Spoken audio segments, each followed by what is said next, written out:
Hey folks, alcaras here. We're casting part 3 of our tournament game of MongrelEyes versus Sabertooth.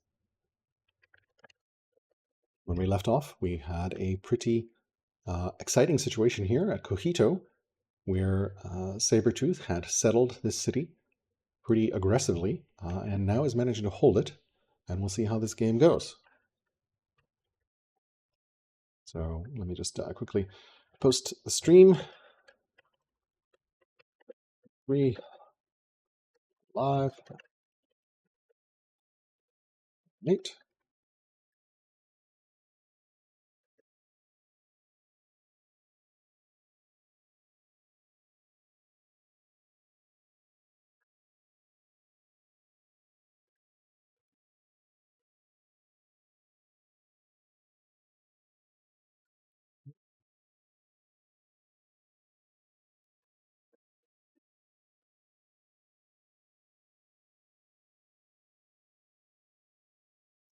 Right, we have combat here with looks like Sabertooth attacking the Camel Archer. Do I have game sounds on? I do, it's just very quiet. Okay, so let's go ahead here. I have game sounds on, yeah. Audio, effects, everything's on. So, all right.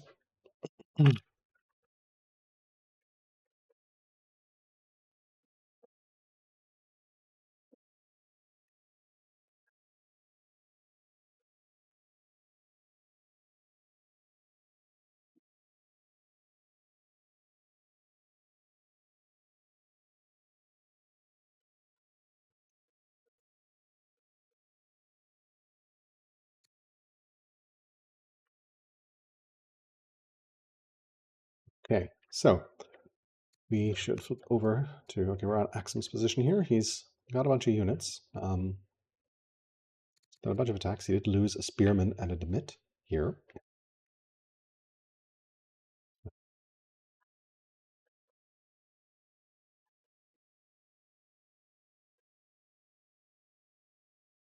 All right, let's see here. We also have these raiders coming in here in the south. And we've got more Carthaginian units in the fog.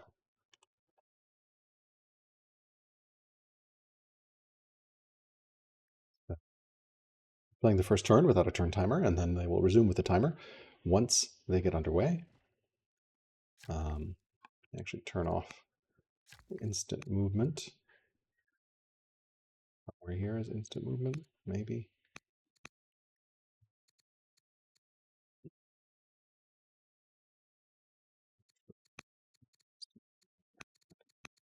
Make it a little easier to follow along. So, okay. So, hello, folks on the stream. Thanks for tuning in. All right, so that concludes Axum's turn. They managed to get 4 kills, an Axeman, elite Libyan cavalry, and a Camel Archer, and another Axeman. So that's 21 strength killed there. And now it will soon be Carthage's turn to see how they respond. We'll take a look here at the military score. As we see, Carthage is ahead military score-wise, but his forces are pretty spread out. He's got these forces down here, which can't obviously help with this battle, although he might be pressuring this city soon here. Sabertooth and Axum does have a lot of forces here as well. Neither player's really concentrated their full forces. I think the bigger problem for Carthage is this set of forces here from Sabertooth is potentially like going to take Salday. And there's really nothing he's going to be doing about it. So that city's lost. Then we're going to see a lot of pressure here, but it looks like he's going to try to pressure from the south as well.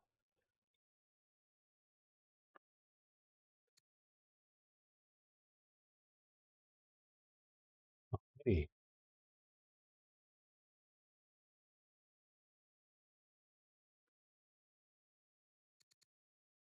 Okay, so yeah, we will see what Carthage does in response here shortly. I presume Sabertooth will end his turn in a second here.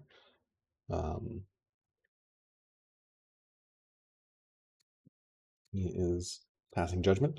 He does have a judge ruler, versus a builder, probably one of the oldest leaders I've actually seen in the game here from Carthage. His leader is 80 years old. This is still his starting leader. Affable, intelligent Pathfinder builder. So he's been doing some great work, and is doomed actually. So yeah, wow, made it to 80. That's pretty incredible. 7 disciplines. So the Carthaginian economy will probably take quite a bit of a hit here, because Carthage is getting scaled by this, plus 58% from the 7 discipline. Does he have anyone to replace that governor? I mean, who's his heir? His heir is unavailable. Yeah, his only heir, I guess, is, I think this is the heir. Yeah, Prince Corelli. So we have this unavailable, which I presume because there was a unit that got killed. Oh, so we might actually have an awkward situation where he inherits a ruler and then that ruler gets instantly killed. We'll see. The unavailable means he's not dead, but it might be an event. Actually, no, if we had the event, we would see the event. All right, and we're on to the Carthaginian turn. You're here on turn 63 if you're just tuning in. This is part 3 of this match. Both players sort of expanded through the north, and then we had some interesting drama at the end of last turn, or end of last session, where Cogito became a contested city site. Sabertooth as Axum founded the city here and really pushed forward in a nice aggressive attack, and since then has really established control here, and looks like all the Carthaginian forces pretty much have retreated from here. So it's really curious to see what he's going to do. This unit is Zocklocked, it can't get out. I presume he's going to pull back, so maybe he could move into the forest here and kill this, although I'm not liking this unit's chances. But maybe that could save that axe, I don't know. So let's see what MongrelEyes does as Carthage. Indeed, he is retreating.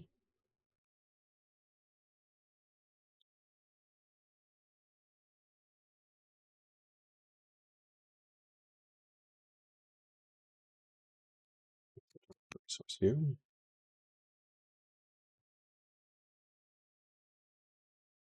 Science-wise, Carthage has a pretty big consistent lead. They're almost 1,300 science total, more than Axum. They are getting onagers, which should realistically stop any push from Axum into their cities, assuming they can get those onagers up in time. Obviously, this city is going to get lost, and he is contesting this. Unfortunately, I'm pretty sure that means this unit is dead. Even if he moved here, I don't think it would have saved him, so I'm not sure how I feel about trading an axe with a general for an axe without a general, but this axe is dead. Of course, maybe he's counting on Axum focusing on taking Saldae next turn. Order economy is relatively equal, although Carthage is running, they are running Decree, but they don't have the civics production tier, and we have an African element coming up. We also have not great family relations, especially with the military family riders, so that is going to be a minus 5% strength. Versus Axum has friendly on their champions, which is a plus 10%, so that's actually a pretty big swing. We can see this Axeman does 3 damage versus 7 out. Lots of luxuries that are unassigned as well by MongrelEyes here. Luxuries are usually good to assign. Generally, the rule of thumb is early game, you probably just want to give luxuries to your capital to get it towards a higher culture, or your military city if you're looking for producing your unique unit out of that military city. And then later game, you could potentially give luxuries to families if they need that for happiness. None of these luxuries are of that category. And otherwise, it's always good to give to cities as well, just as a way of boosting culture. Trader seats are particularly great to give to, because traders have the fair, and the fair, of course, gives extra culture from luxuries that are given. Each luxury unit sent to the city is 4 culture. So that's 6 culture total for that, or 7 if it's the family's favorite luxury, because that's an extra culture. Luxuries also reduce discontent or give happiness in the city, which can slow discontent and long-term improve your opinion. So TLDR, floating 5 luxuries, obviously can be somewhat order constrained, but you generally don't want to float 5 luxuries. If you're not using them, you're not getting any value out of them. So it's always good to give them to cities. It can really speed up getting to developing or strong much faster. Although Carthage is in a pretty decent situation here. Yeah, the luxuries in the rider seat definitely could speed up getting that culture to strong, especially since we're at 6 laws with 7th law on the horizon, but we don't have anywhere apart from the capital and statesman seats that are strong, and don't really have any military production in those cities. Carthage continued to buy tribal units here. So, yeah, a lot of his strength is paper strength in some ways. He's also moving some of these forces forward. The problem for Carthage here is Axum can just potentially kill this unit, take the city, and then, as needed, swing down his forces to defend in the south. He also has a decent road network here. These forces potentially could get over here with a forced march if needed, and or close to the city at least. He also has the slinger here, so it's not like all his forces up there. He does have a lot of forces backline that can pull up, and also just very full military production here. Everything is in military mode here for Axum. Whereas if you take a look at Carthage, Carthage is not really fully committed to military. We'll see what he does with his city queues, but we have one axeman here, some council, some decree. Yeah, got that African element moving up.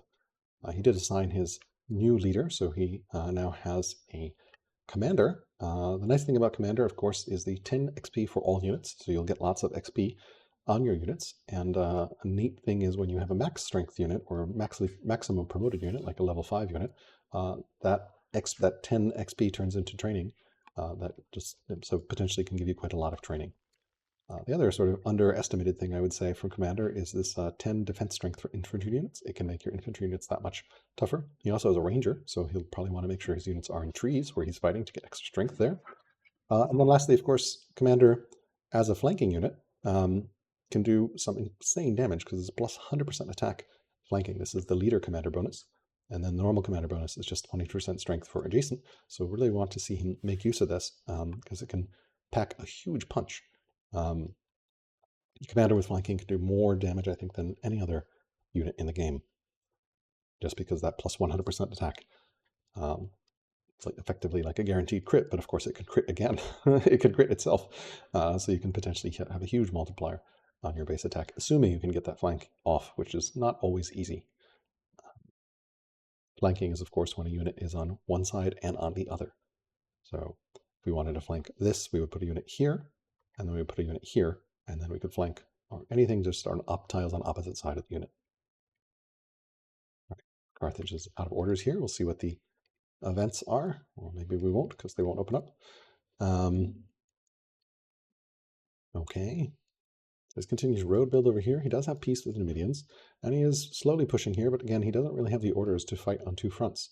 In general, I think the advice is don't fight on two fronts in Old World, because it's very hard to manage orders, and you can have a power disparity. At the same time, I do kind of like what he's doing here strategically. The problem is this sea connection means all these forces can easily get back. Like this is not, like I think, for example, if he were attacking here, those forces would have a much harder time reinforcing. But like, yeah, we'll see here. So I mean, this is kind of one front, two front. I'm not sure. So, right. So hopefully they will finish up their turns here. I'm not sure why it's not letting me open the events.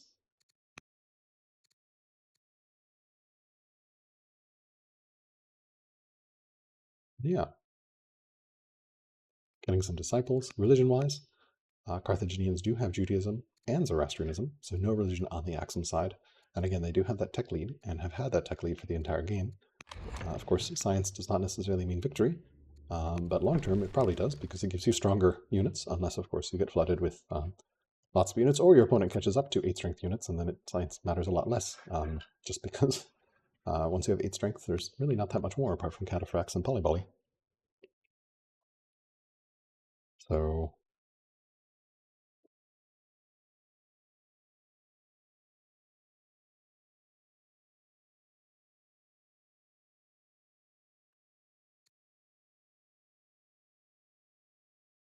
all right, let's take a look here. So I'm just waiting. Okay, all the events. We see some tribal moves here. All right, and we swapped back over to Axum. Axum just researched training boosts. They did get a huge boost of training there. I do have that free ballista card, which wouldn't be surprised to see him take. He also has some dies he can assign. Could assign it to the clerk's family, or give it to the clerk's seat, since their family, since he's mostly okay opinion-wise. He is going for that free ballista. Maybe. We'll see. Yes. He's got 36 orders that he has to play with. He did only lose 1 unit, so a spearman. So he killed 21 strength worth and only lost 5 strength in return. So that's a pretty good trade. So he is fixing that military disparity. In fact, now Axum is ahead of Carthage, so we can see the graph has updated. So this is actually a really scary situation for the Carthage player, just because a lot of his strength is in these tribal units. And of course, Axum has champion units that are get steadfast, and steadfast gives plus 25% against tribal units for both attack and defense. That makes them incredibly tanky against tribal units, and also do a lot of damage to tribal units. So generally, if you're facing someone with champs as Carthage towards the late game, you probably want to use your units, your tribal units, for speedy expansion, but you probably can't use them in a fight. At least not if in a way that they can be attacked. They're just not going to do that much damage. All right, we have some forced marches, and we're going for a kill here on this archer, going a little deep here, but he does manage to kill a very highly promoted archer with a general, and Carthage just doesn't have that much here. He does have these forces here, but this is sort of the, like, Axum potentially can now push in, take this city. He is a little order constrained. He can't kill this and this, so I guess that X-Men is going to go, oh, maybe not. Let's see here. Are we going to see another force march? He did get that trading boost last turn, so he will be able to be able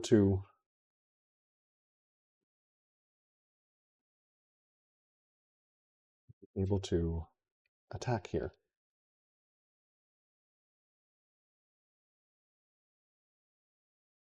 All right, he did get that kill as well.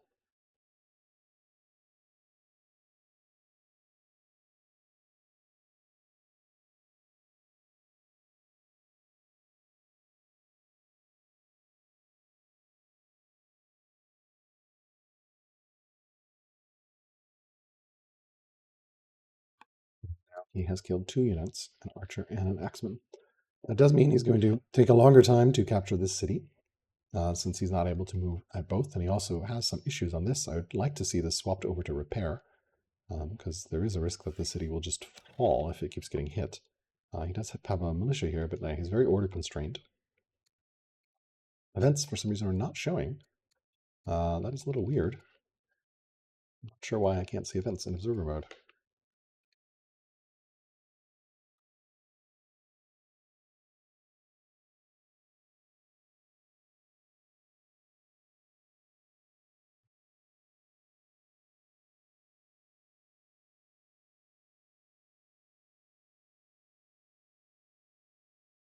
Oh, okay, well, that's odd.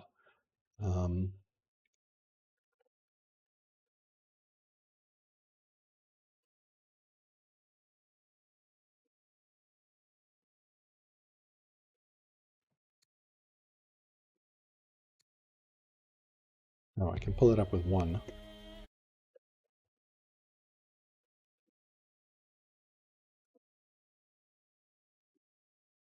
So looks like he's not getting intelligence on his, or wisdom on his ruler here. So he's out of orders, in a pretty commanding position to take the city, and of course, focusing on getting kills, he can take that city at his leisure.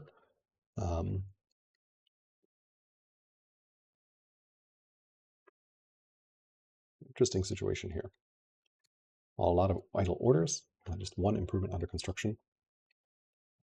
But yeah, he's gotten 2 more kills. I don't think Carthage will be able to answer. Just doesn't have the force here to deal with this. And he does have that African elephant. Would love to see Carthage rush that out, assuming he has the civics for it, which he might not.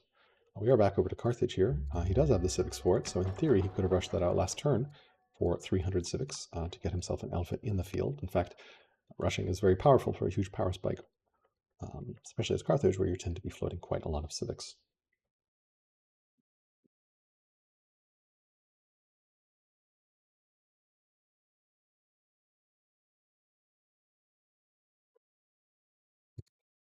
See what the event is. It's an ambition choice. You can kill 50 military units, enact orthodoxy. Of course, that gets you cruel. becomes suspicious. He chose the prince becoming suspicious of the new king. This is his son, so diplomat. Didn't want either of those ambitions. And definitely probably didn't want cruel. With 50 military units, seems like that would be an achievable ambition. He is moving forces up here to the city here.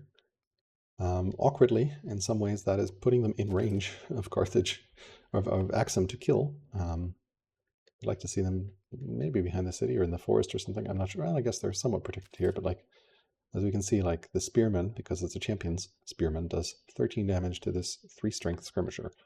It's also not upgraded, so at this late in the game, a 3 strength skirmisher is not going to really help you. I guess it can do 1 point of damage somewhere, for rounding errors, as Scientific likes to call it.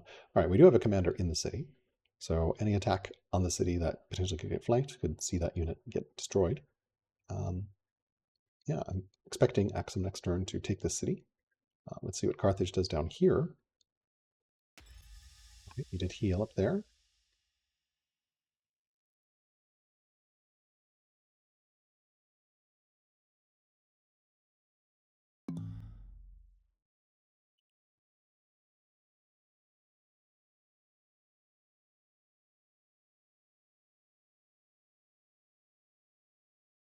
$11 orders still to go.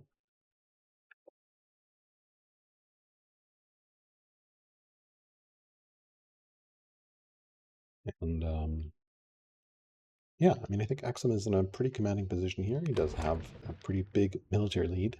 A lot of the strength from MongrelEyes is from those tribal units. We can actually see in upkeep from units, so tribal units do take gold upkeep. So we can see there's 8 tribal units on the field, a 3 strength, a 3 strength, a 3 strength, a 4 strength, a 5 strength, a 5 strength. And so 4 5 strengths and a bunch of 3 3 strengths and 1 4 strength unit.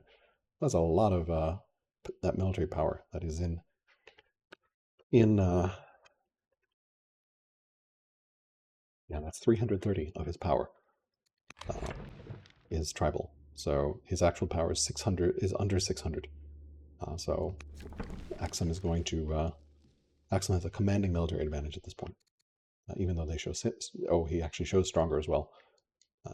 So yeah, Carthage is in deep trouble here and does not appear to be swapping to military production. The fact that his forces are not concentrated either is not helping him. So this is looking pretty dire here for Carthage. And would love to see this African elephant rushed out. He does have the civics for rush. Do not love this stonecutter. On a tie, like, yeah, that's just not. You need military units at this point. It's going to be very challenging to hold this. You do have the economy to support it. You've got lots of money and lots of resources. Pretty good income on stone and food. Obviously, no wood income.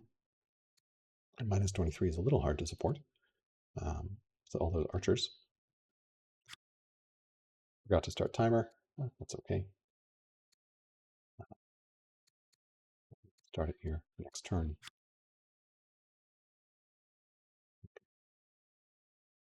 And Carthage does have their 7th law available as well, but nowhere available to build. I guess he has not. Well, he's getting a Jabal Barkal, so he will get a lot of temples here. Still haven't seen a theology for that as well. And let's see what his world religion spread looks like. Well, we can look at that next turn. Looks like he's got a decent spread in most cities, except for these 2 frontline ones. All right, let's see what Sabertooth does in response here. Can start the timer.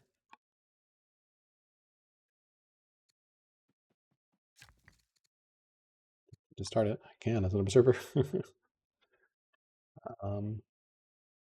Just start timer.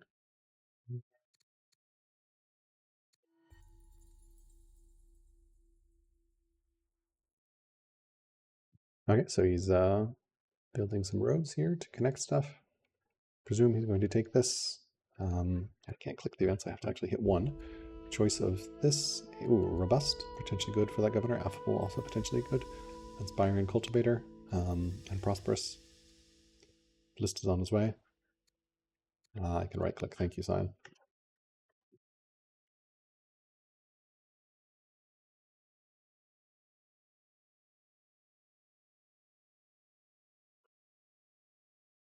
Okay, let's see here. 7 orders left. I guess this city is kind of healing up because the militia is soaking some hits from the units, and Carthage hasn't moved in. Of course, you can easily swing all these units down here thanks to the water movement pretty quickly and clean this up without too much trouble, or pull units from the back without too much trouble as well. Has the training for a force march. Got lots of road markers here in seemingly random locations. I'm not sure what's going on there. Yeah, I wonder if that's a bug. Seems like a very odd spot to build a road, randomly disconnected. Yeah. Yeah, I'm not really sure what that hammer means either. Might be that they did update that feature, so maybe it's not working correctly for observers or something. Does have the museum ambition and is building it 4 years, so he will get there. Jabal Barkal is 4 years away as well. So the museum will help with his science deficit. In fact, he's actually caught up with that builder dying. So Axum is now ahead from science income, but still behind, of course, in overall science because the lead from that intelligent builder ruling so long. And of course, Axum is on their third ruler, where Carthage is only on their second.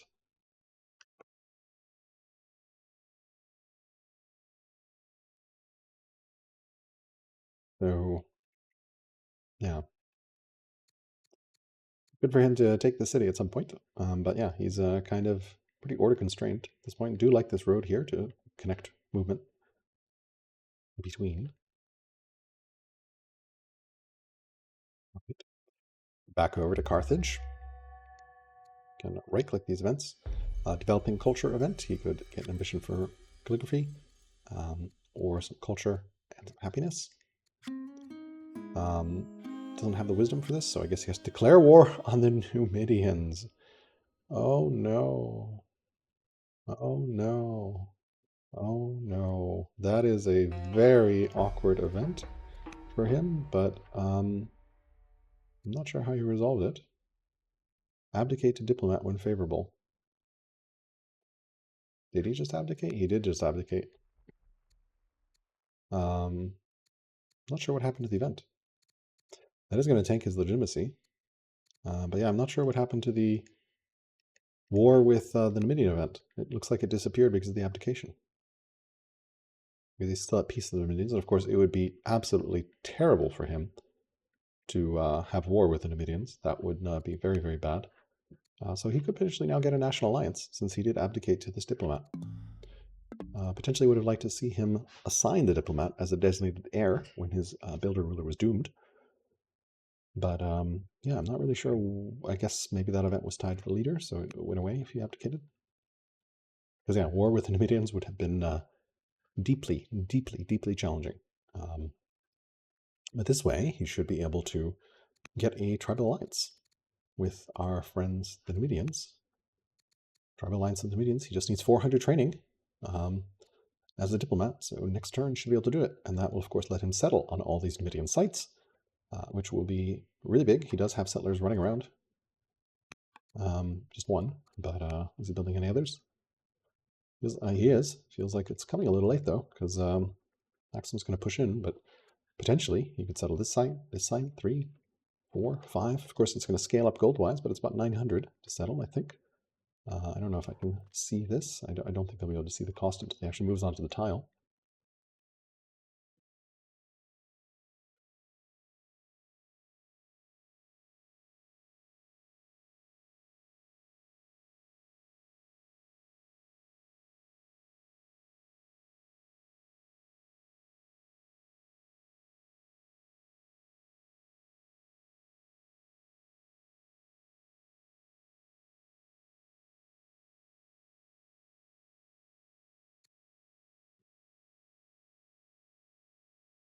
All right. So still has that developing culture event, but now it goes to the new king. Could get an axeman, some civics, some science. See what he picks. We'll try to get all of them.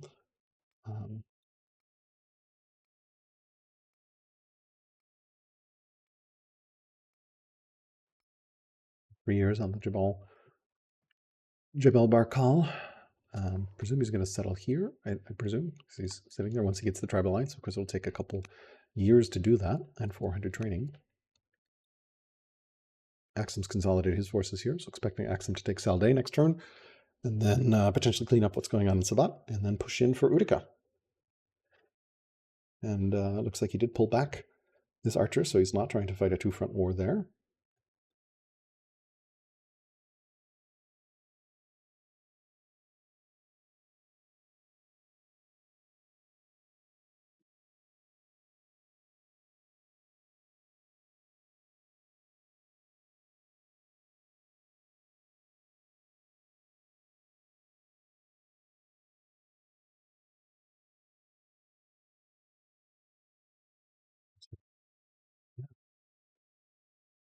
What Carthage is doing in the back here, running a lot of councils. Not really sure I understand why.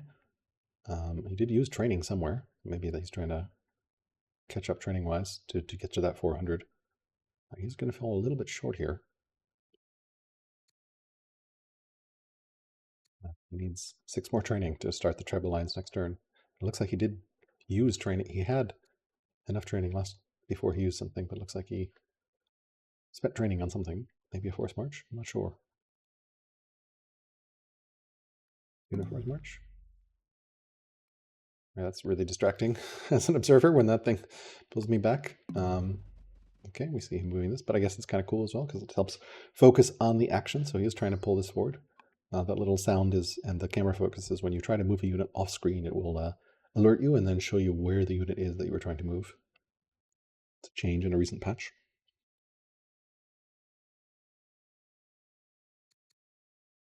Abdication means he gets no legitimacy from this ruler. Magnificent was plus 90, so he's getting 1/3. The way it scales is basically a full legitimacy for your current ruler, half for 1 back, 1/3 for 2 back, 1/4, 1/5, 1/6, etc.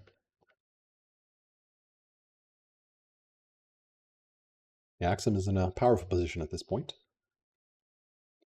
And I'd be able to take a Carthaginian city, bringing them to parity, city-wise, 9 and 9, once he takes this, and then be able to exert a lot of pressure. And those champion units means that the significant amount of tribal unit power that Carthage has is not going to really count for much against champion units.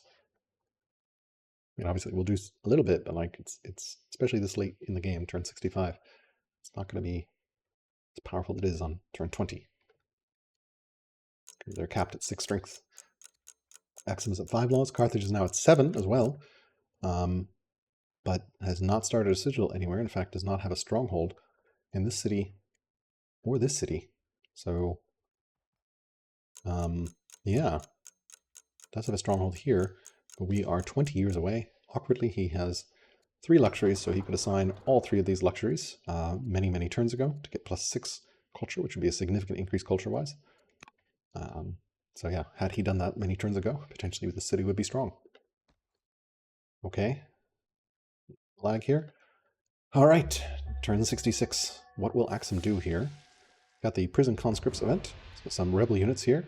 This is a consequence of the Prison Conscripts event. Interesting, you can get a training. Awkwardly, you do get Axeman rebels, which is going to be kind of a pain on this city, but fortunately for him, Carthage has pulled back. But Carthage, I think, will be able to see this. No, actually, it's just out of vision for Carthage. We can actually check whether that is the case. Yeah, Carthage can still see the city because they have this scout over here. So yeah, they will see the rebels. So rebels trying to help out Carthage a little bit.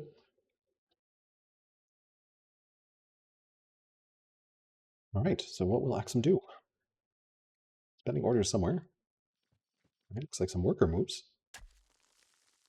Getting a range up here, more military training.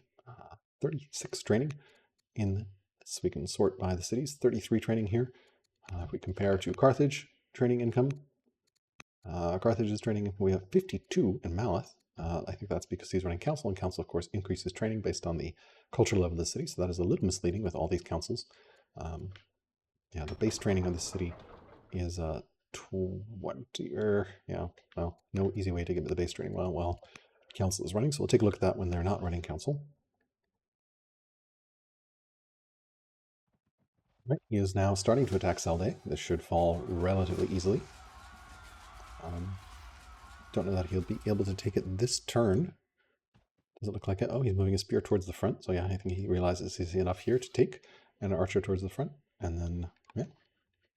So expecting we're going to have some battle over Utica. I don't really see Carthage having enough to hold at the moment. The free ballista will help. Carthage is getting machinery, but it's 2 years away. Of course, if once he does get it, if he can rush out some onagers, he could potentially set up a decent defensive line. This is going to be like put some onagers on hills, maybe build some forts. Yeah, potentially could be challenging. Of course, this boat means that Axum could potentially flank relatively easily. Axum also dealing with these rebels down here. Getting another boat here, so yeah, we might see some coastal movement. That's what I'm anticipating from Axum, that he's going to push in once he has another boat for the sea. Carthage seems content not to contest the sea. Does have an heir here. He's running a diplomat. He does have 400 training, so we will be. He is going for that tribal alliance with the Numidian. This is our first tribal alliance mission that we've seen. We have seen some RNG tribal alliances, but the first one, that a diplomat ruler is going for a tribal alliance. He is putting this settler here, ready to settle. Let me toggle back over. Oddly, I don't have vision of the settler. That's a little weird. Okay, there we go. Fixed. Yeah, so he's ready to settle this site. And as you can see, it is expensive.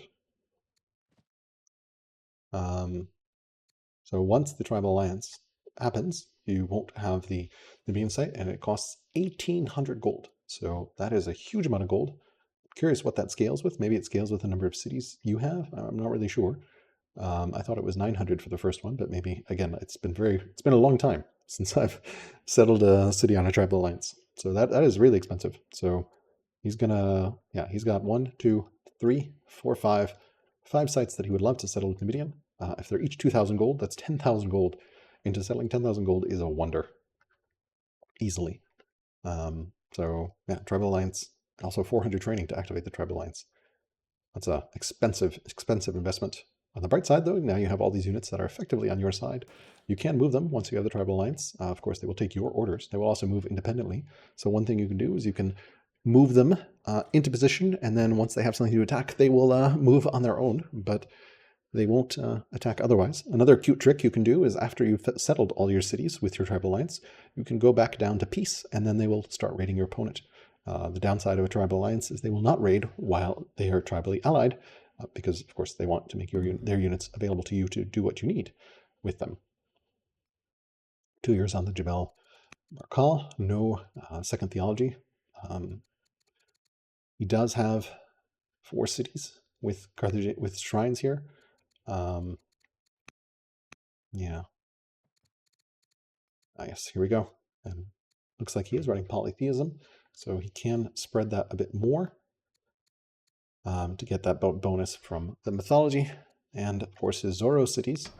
So I wanted Zoro City. Pretty good coverage of Zoro, except for up here, we don't have Zoro. And then Judaism, also not there. So we'll get a temple in every city except for this one, because it does not have a world religion. It will be random, where it gives you, if it has both Judaism and Zoroastrianism, it will give you a random temple. So sometimes you won't get the one you want, because you probably want the one that you'll have a theology for temples with, though he hasn't acted theology here.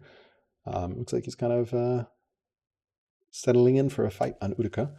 We'd like to see these units behind the city. I think in general, like, you really want the city to tank for you as much as possible. Of course, if it's going to fall instantly, then you don't want that to be the case. But walls potentially can help with that.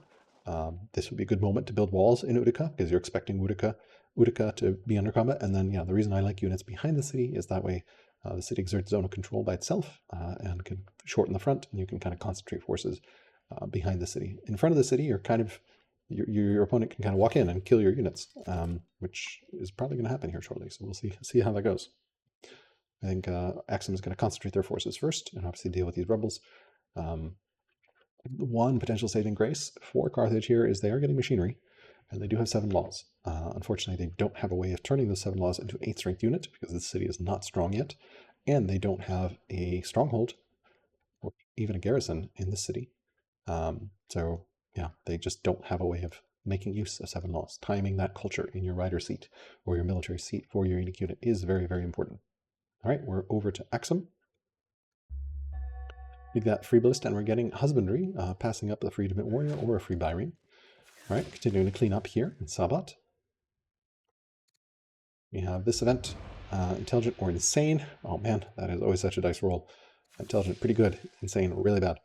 Or you can just pay money for wisdom, or just do nothing. We'll see what they choose. Our free ballista is somewhere around here, right here. He does have a good road network, so this can move up in probably 4 or 5 turns, which will be quite helpful. Also has this Byrene coming out next turn. Has really good vision with this scout.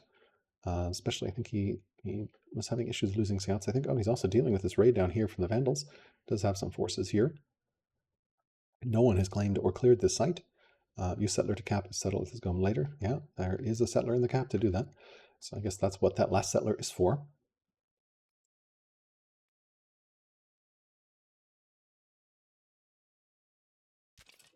Salday to fall this turn. Will it? That's 3. That's 4. That's 3. And it's currently at... Oh, man. It's currently at 11. And yeah, we don't quite have enough for it to fall, I think. Yeah, we're going to be 1 point short. Oh, man. We need 1 more point. Of course, we have another archer here. But indeed... yeah, he just doesn't have the orders for it. So, but it's not on repair, so that's kind of his opponent, not to make it slower and more painful to take because it's not repairing, it's just running council.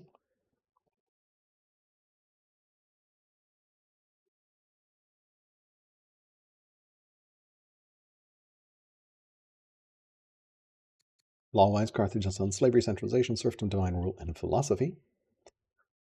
Divine rule is an interesting choice, considering, sorry, Axum. But he does have his shrines all spread out, so he's getting 4 orders for that. And of course, he does start with clerics. That's probably where that divine root is coming from, actually. Yes, because he did found clerics. So this is a clerics, trader, champion Axum. There are no patrons. Versus a trader, rider, statesman Carthage, which I think is kind of the standard Carthage, I would say.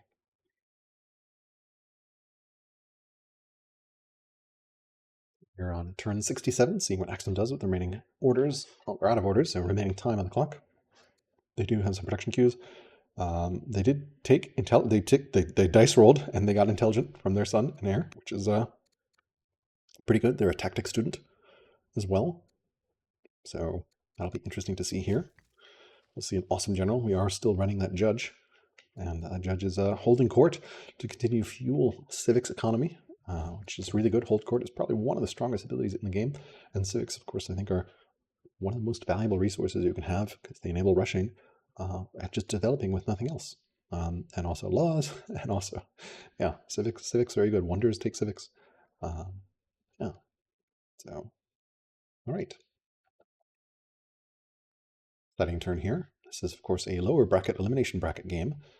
So the winner will continue on to play, let's see, where are they in the bracket? The winner will continue on to play the winner of Sea Sand versus Ice Matrix.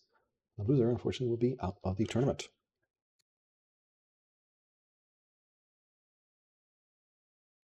You're just tuning in. We're on turn 67 of this match between Carthage, piloted by MongrelEyes, and Axum, piloted by Sabertooth. We've seen a little bit of early conflict. There was a glorious settlement by Sabertooth on this site, and some battle over here. Carthage has pulled back some forces, and looks like Salday will fall here. And it is now Carthage's turn. Oh no! Oh no! Oh wow, this is actually really funny. He can get an ambition to form a tribal alliance, and he is running a mission to do a tribal alliance. So I really hope he takes this ambition. The downside is this will cause him to become unpopular, which is going to make the head of Carthaginian paganism hate his guts, but she's also severely ill. He does get the ambitions. That'll be a very quick legitimacy hit. But unfortunately, that really makes her unhappy. We do have a traitor family opinion issue here, and you can't resolve it because you're currently doing a mission. So getting spoked wheel here. The other choices were metaphysic, coinage, and free court minister. Looks like he's looking for battle line and hydraulics. continuing to move there. And yeah, there's a little delay on that. That's interesting. He's pulling axes up, so it looks like he's going to try to defend the front there. We are finally getting that stonecutter. We've got our African elephant popping out next turn. We have these forces just chilling here. We do have a settler ready to go. More settlers coming, so we're going to try to mass settle the Numidians once we get this tribal alliance. So, wow, yeah, we've got 1, 2, 3, 4 settlers, and we have 1, 2, 3, 4, 5 sites that we want to settle. So Carthage is going to go from 8 cities to 13 shortly here. Of course, they're going to lose the city here, so it'll be back down to 12. Of course, the cities will come online very late, probably around after turn 70. It's going to take some time, and they're going to be very expensive to found. It looks like 1800. Curious to see how that will scale up with time. It's been a long time since I've bought a tribal alliance city from a tribe.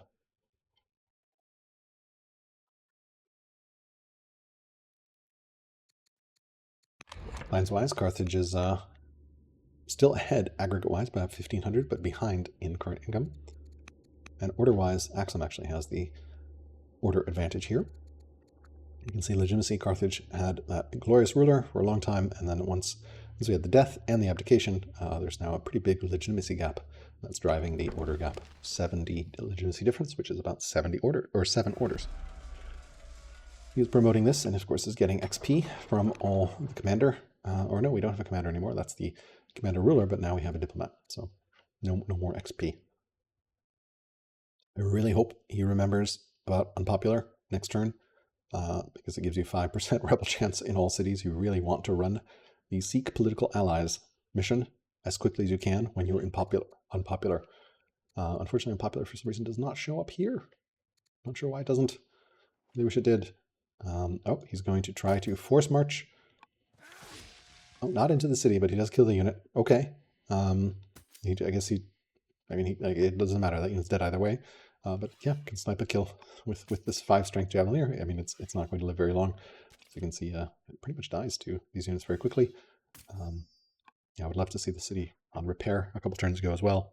Still has all those luxuries, which of course could be helping. I mean, the key problem right now is you are on 7 laws as Carthage, but you don't have anywhere military-wise that has a citadel, because you don't have anywhere that is strong. 18 years until strong here. You do have 2 strong cities, but they have no military buildup.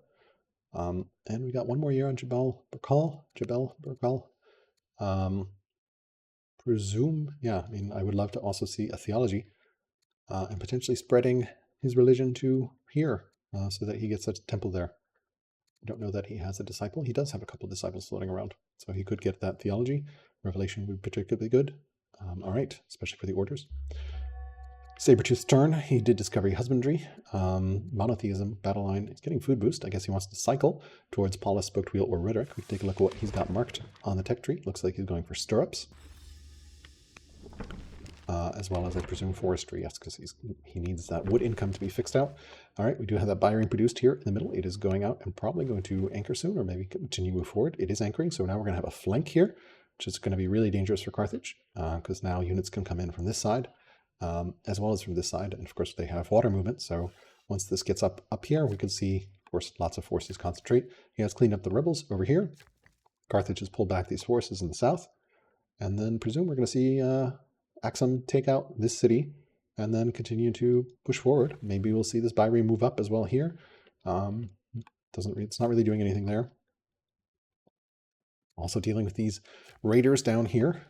Probably just plop this spearmen onto this very forested hill tile between 2 mountains, and that should choke the raiders pretty well. Liking this inner sea control here from Axum. All right, looks like he's going to kill the unit, not the city. Okay, I mean, sure. I think either is fine. Personally would have probably just taken the city and cleaned up the unit later. And if his opponent doesn't want to repair the city, then that doesn't hurt either. All right, so we got that. So yeah, as we I think predicted last in the first session or the second session, Saldays was like, as soon as Cogito got founded and was not taken back, it's a very defensive city, especially as a champion city. Salday was basically in deep trouble. Right, and his event here is taking another husband. With the trader family, his opinion not great with the trader family. Will make current husband jealous. Current husband's kind of old, so and severely ill, so maybe that doesn't matter. Training and gold both seem nice, and also fix your trader opinion. Pick either of these. I don't know.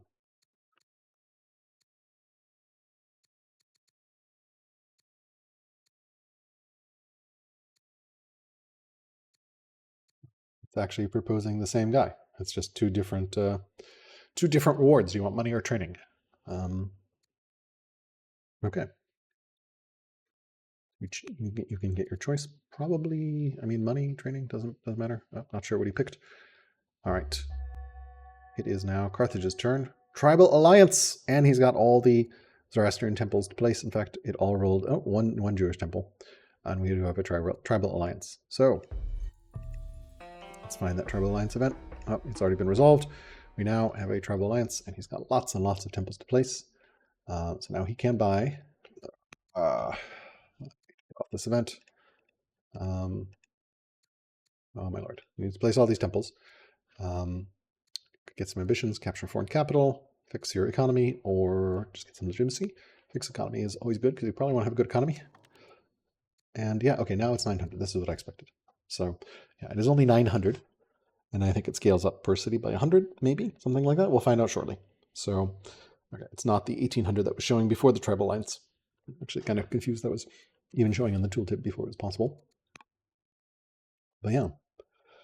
All right, so 900, probably 1,000. So yeah, so for 5,000 gold, he'll be able to settle 5 more city sites. He is producing settlers for that. We've got another settler here, another settler here.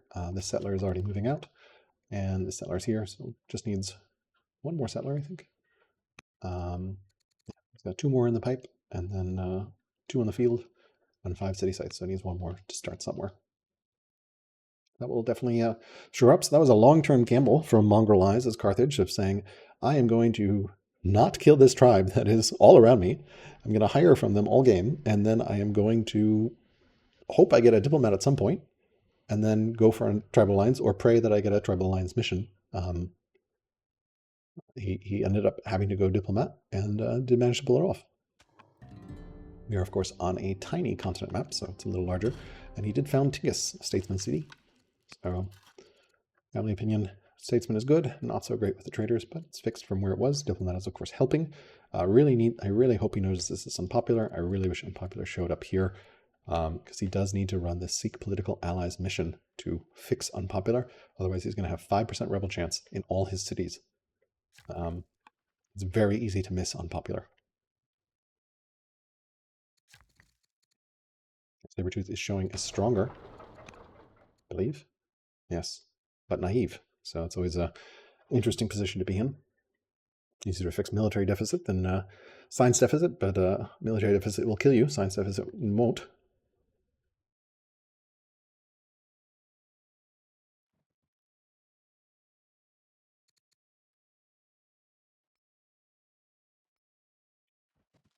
We're continuing to move units towards the defense of Urka. I presume he doesn't see the bireme, but he will see the anchor, so he should know that these units can get nastily flanked here. Indeed, I expect we're going to see some of these units come in. I presume we'll see this as well. Also love to see some of these units move forward. Sabertooth still on 5 laws. He's going to get strong in his champion seat next turn, which of course will be really good once he gets 7 laws. We're still many, many turns away, and we see that 5% rebel probability here. And we do have a legendary in Carthago. Unfortunately, don't really have anything to write home about. Circus Maximus is, I guess, okay, pretty good. Pantheon is quite good. Civics per culture levels is very nice. Via Recta Suk, not particularly great in a duel, but can potentially give you a lot of luxuries. But yeah, so Pantheon potentially would be the best pick out of those. Adolis is a long way, so he's in no rush to build there.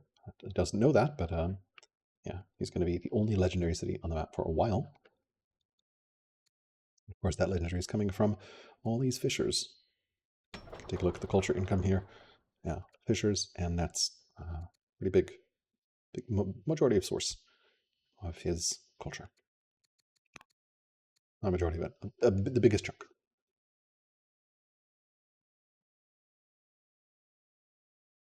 Okay, so it looks like we're going to have a conflict over Utica here shortly, I think at Axum's leisure. Meanwhile, Carthage is spending money settling. Gonna have another settler perhaps somewhere, not sure. This settler is presumably going here to settle the forward position. This could be interesting. Can't quite settle in a way that will collapse borders. Could like build a shrine here and then collapse the borders. That would help quite a bit. And also let these units get into... I know he's rushing out of Byreme. We did just rush out of Byreme, so that's going to be interesting. Might have some sea combat and another Byreme coming out of here, so looks like we're going to have a little bit of boat contesting over the Red Sea and the Ligurian Sea.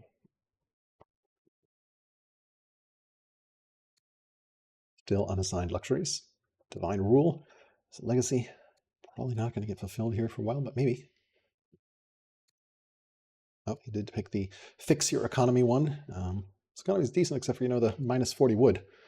Thanks to all those archers, and also a legendary city takes a lot of wood. It's 4 food per population, 1 iron per population, and 1 wood per population, and you have 12 pop in Carthage, which is really expensive. Also some monasteries and ranges floating around. But yeah, that legendary cost is pretty big. Lixus is also legendary. Just 1 legendary city for Carthage. All right. 30 seconds on the timer. Of course, he does have a lot of time in the bank, 200 seconds, so can take some more by clicking on this extend the current turn timer blue hourglass button.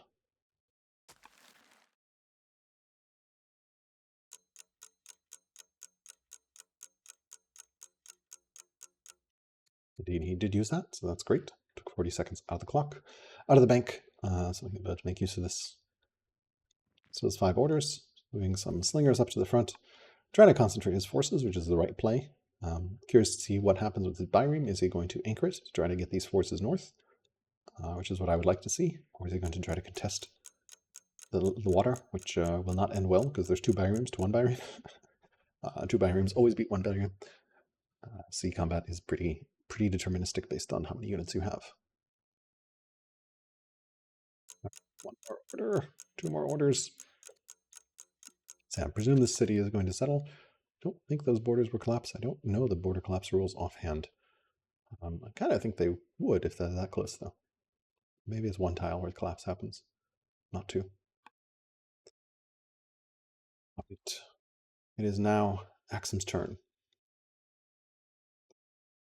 Okay, Axum has researched Food Boost and is going for Rhetoric, which will let them get sovereignty. We do have an onager started as well in Utica by Carthage, so that's going to make it a little harder. Would like to see... I don't think Carthage has the civics to rush that out, right? Yeah, they are at 271, so they can't rush the onager, but they can build it in 3 years, so that will help make that city a little more defensive. So depending on how long Axum takes to decide to attack. Museum is gone, so that is a huge, or the museum has been built. That is a 98. So that's a pretty big science spike, which I don't think is going to show on the graph yet, but before he was 81, the museum is giving him quite a bit of science here. Yeah, 13 science. So that's a pretty considerable science boost. We also see some idealistic wonder replacement here. Abaddana and Colossus are also desirable. And we're starting an Odeon here. I guess to push towards legendary, maybe, or to get some poets for more civics production. Don't have amazing growth in the city. So, well, it's solid growth, I guess, plus 40. Yeah, actually, pretty good growth. I take that back. Okay. Presume he's going to take the city finally this turn. And then maybe clean this up. We do have this anchor, and notice these units can now easily get over here. So yeah, this Axeman is basically...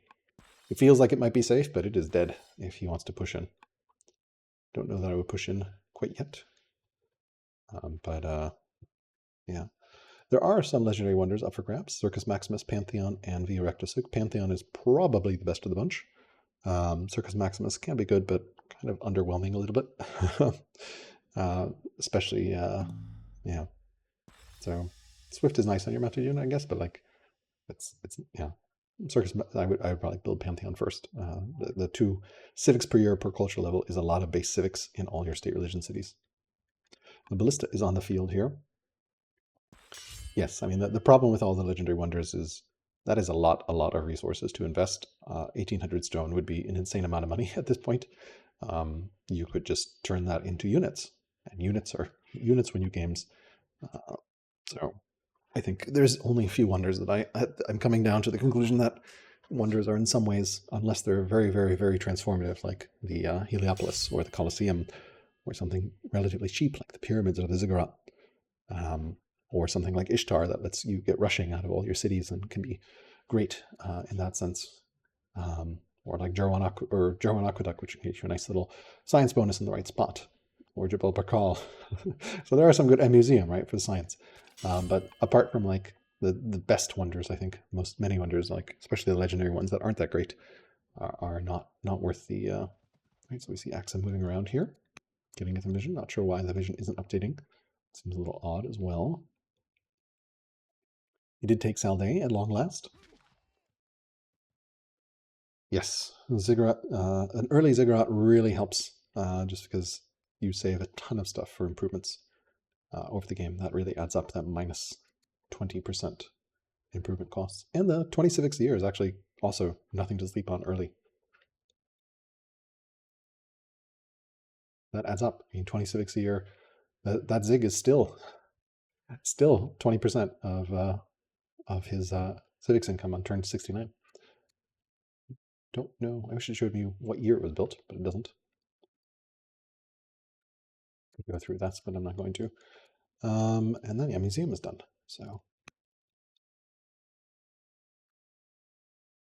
all right. So we got the ballista coming up on the road. So we might see some really nasty ballista play here. Oh man, that ballista would do 19 damage to that axeman. Oh boy. Wow, or 17 damage. I can't read apparently. Yeah, so that Onager's on the way. We're continuing. Oh, we're getting training. So it's the Hold Court training game.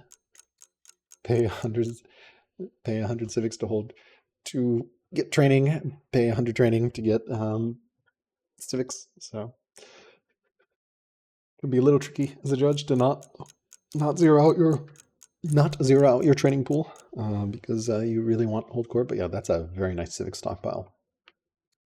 So he might go up to 7 laws very quickly. In fact, that's what I'm expecting. Rhetoric into Sovereignty here,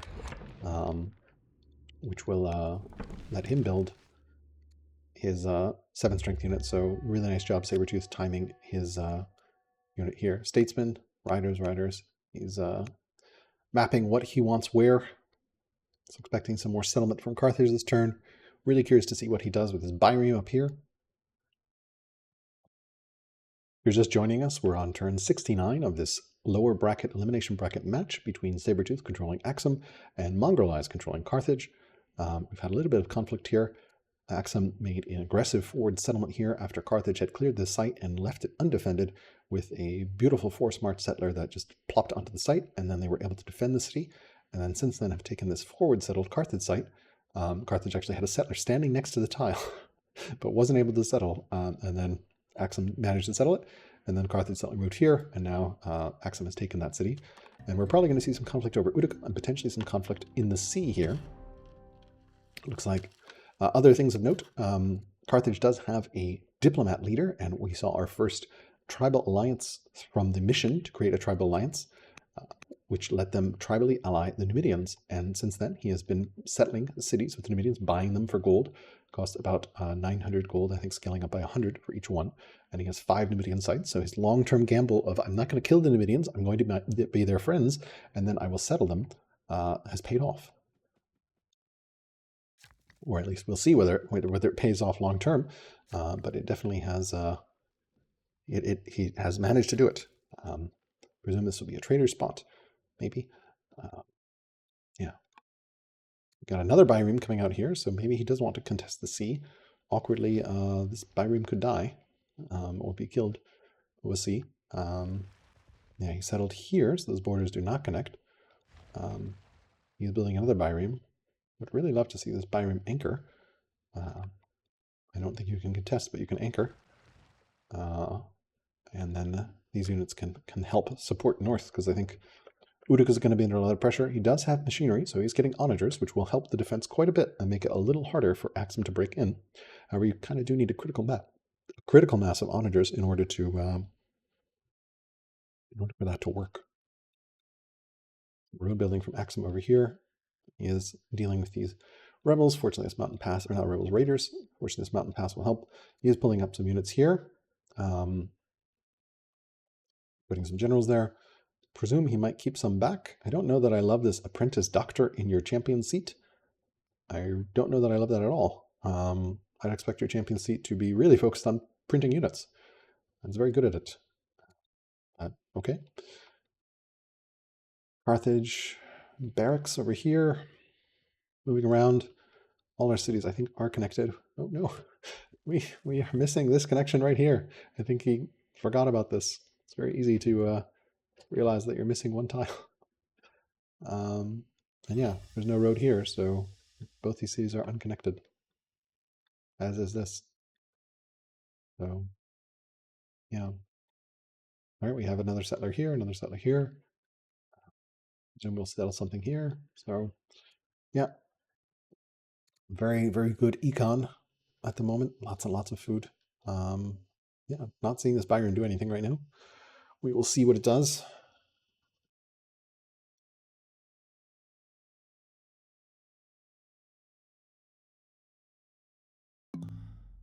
Right, the settler's moving forward.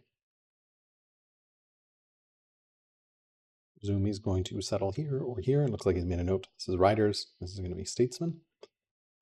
Yeah, that's a pretty nice statesman site. And then I guess I can riders with the ore. I don't see any horse. I guess elephants. Yeah, maybe you can pull in the elephants. Let's see. You're going to have trouble pulling in the elephants. One thing that is note of a tribal alliance, you can only settle on the non-central, the non-camp tile. You can't settle on the camp tile, which makes it a little awkward sometimes. But yeah. Pulling units north to Utica to hold Utica. Spireme is out. Really would like to see an anchor, just because I'd love to see these forces be able to come to the north. Because right now, they're not going to do much down here. But they could potentially be very helpful in holding. So I think if I'm Carthage, my goal right now is to make myself defensive and then use my superior city count to my advantage. Once I have that superior city count, both players are actually behind on cities right now. Axum has 10 because this city was going to be 11, but we need to catch up there. All right, we upgraded this ballista without moving it, which is interesting.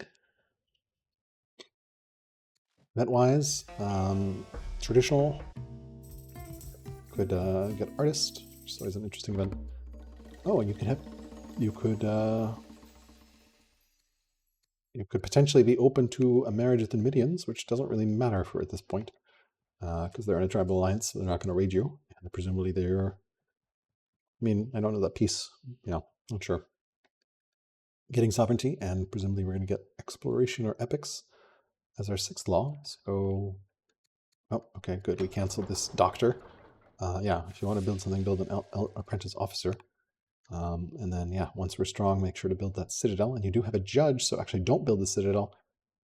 Upgrade it from the stronghold. So we'd love to see that upgrade. So we could potentially have a 7-law timing attack here, and he is pulling everything back to heal up. So yeah, actually, I'm going to expect Axum is going to wait 3 years for sovereignty, make that his 7th law, use his judge to instantly upgrade his stronghold into a citadel, and he has put a pin on the stronghold to remind himself of that. Love to see this play. And then 1, 2, 3, 4, 5 Demit warriors are going to become Sholatai, and 8 strength units will be on the field for Axum, which will be a pretty big power swing because there's nothing Carthage has on the field to deal with an 8 strength unit right now. A single onager is not going to matter. Yeah, I'm expecting basically Axum to attack in about 5 turns in Utica. Turn 75 is going to be the Battle of Utica.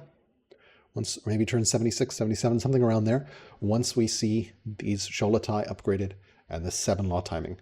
Interestingly, Carthage did beat Axum to 7 laws, but unfortunately does not have a city with elephants and military production that is that strong, and is 13 years away here. So Carthage potentially, with the build time of the Citadel, is 20 years away from having an elephant if they rush it out as soon as that Citadel builds. So this is a big window for Axum to take advantage of, being the only one that can field an 8 strength unit, and use that to potentially win the game. Oh, do granaries boost the wood income of let's see, do granaries boost the wood? Yeah, they boost farm income, not just food income. So so in chat, Sino is pointing out that you can put a granary in the middle, assuming, of 4 marsh farms, and then you will boost all your wood income, which is kind of cool, especially before you have wood. I'm not sure where I see the 4 marshes though. Oh, here maybe? Yeah, here. I guess this the site you were thinking about. I'm assuming you can somehow get this into your borders and not be slaughtered by your opponent. Yeah. All right. We got this cursed. Oh, stressed. He's still unpopular. Definitely feel that MongrelEyes has not noticed he's unpopular. Maybe he will notice once he starts getting random rebels. Hopefully not at the worst possible time. Continuing to move stuff forward here. We do have settlers out. Looks like our 5th settler is out as well. So expecting to see more cities be founded here on this tribal alliance.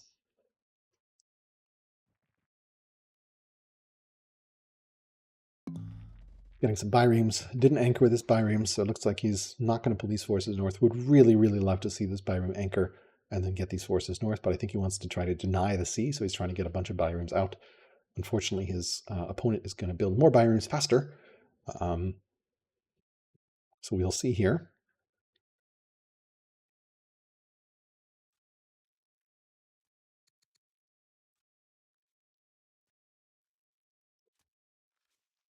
He's now lovers with the patriarch. Judaism, which helps with his Judaism opinion.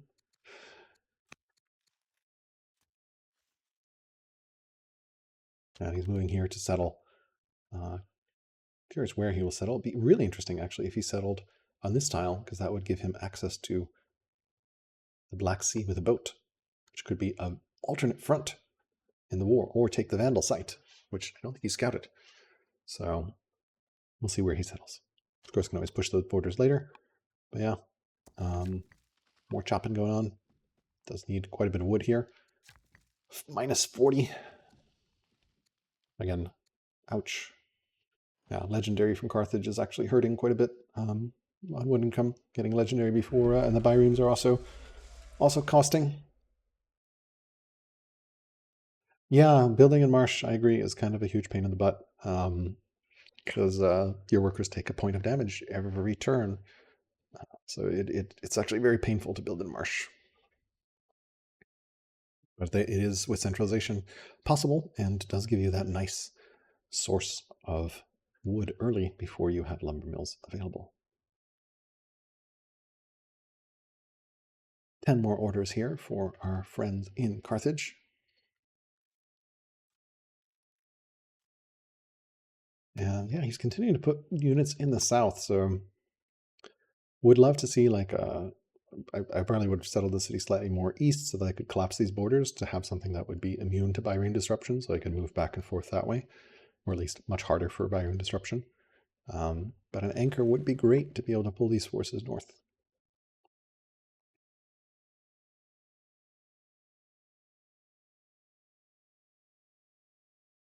Still not really investing in military units, so this is a problem for Carthage.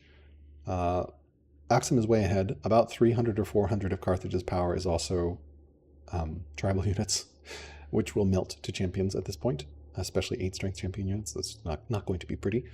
So yeah, Carthage is in deep trouble from a military perspective, and we don't see any military builds except for a solitary axeman, an onager. That's it, and then a boat, but the boat ain't going to help in a land war. Meanwhile, over on Axum, we see significant military production. Spearman, still that very bizarre Master Doctor, not really sure what's going on there. Would really like to see an apprentice officer instead. Like if you don't have officer specialists fully up in your champion seat and you're not building a unit, you should build an officer specialist. Assuming you have I don't understand why you're trying to do a Master Doctor in the city.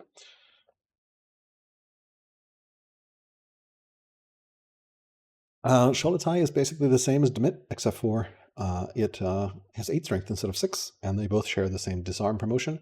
Disarm special ability.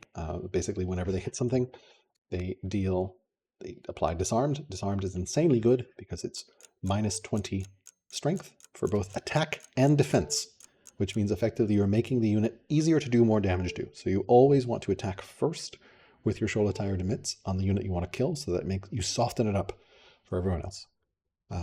It's one of the strongest powers in the game, just because there's nothing else that reduces your enemy's strength that way. And of course, with reduced strength, all your other units will do more damage.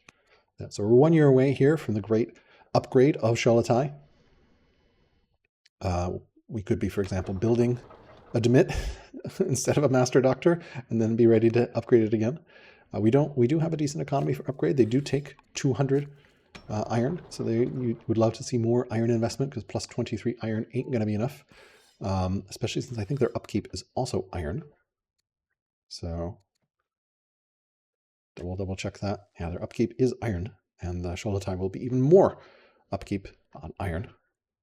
So yeah, the upkeep is 4 iron. So yeah, your iron income is going to zero out. So you definitely want to get more mines up to support that Sholatai. Support the Sholatai upkeep, and of course to build more. But yeah, this looks like he's ready, waiting 1 more turn to upgrade this. He's rushing out that Master Doctor. Good. Would love that to be an apprentice officer, but like correct that we need to free up this queue so we can start building Sholatai next turn after we upgrade. So that's smart play there.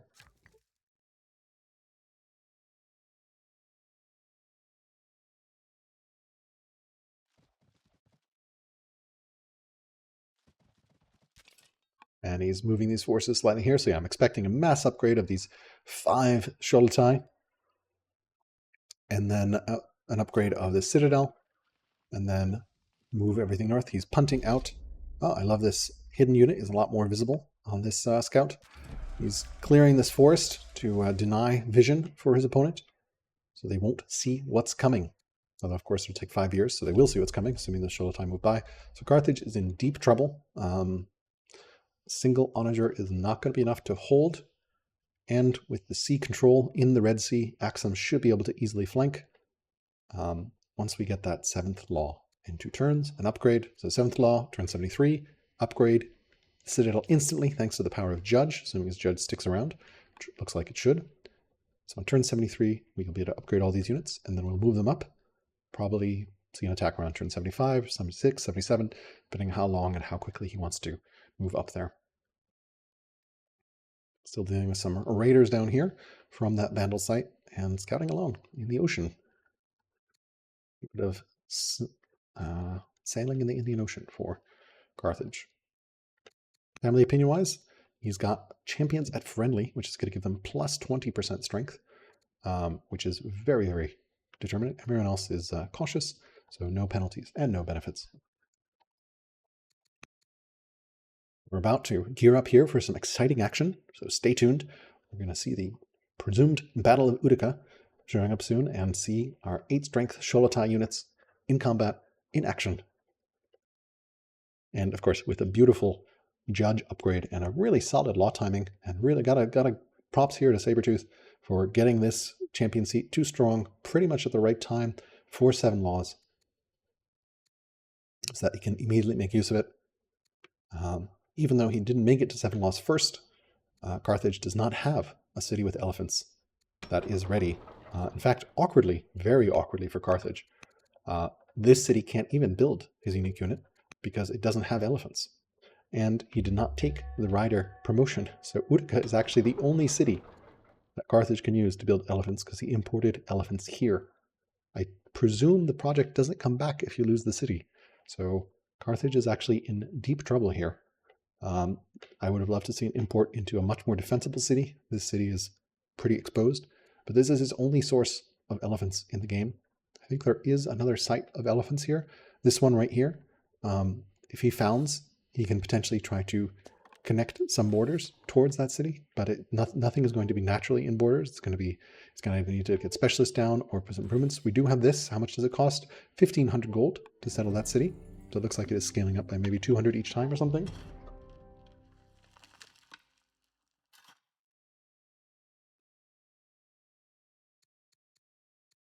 400, or we get a public mural in Nora. There's Nora. Nora's down here.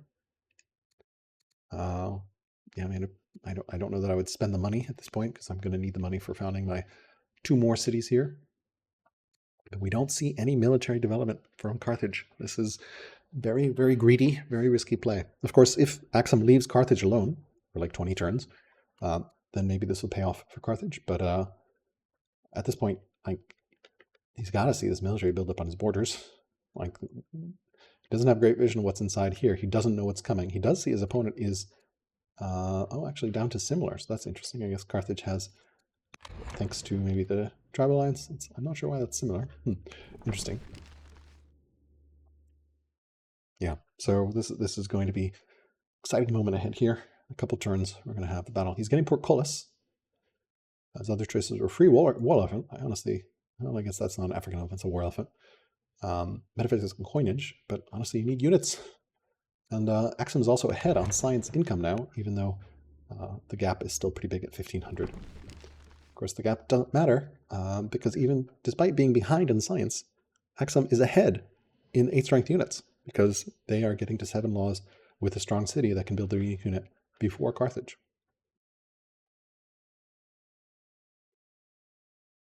And Carthage has not turned that tech advantage into an 8 strength unit. And it's actually pretty far from getting any 8 strength unit. Even further from a 10 strength unit. So yeah, this is looking very, very dangerous for Carthage. I don't know that Carthage realizes quite how dangerous it is.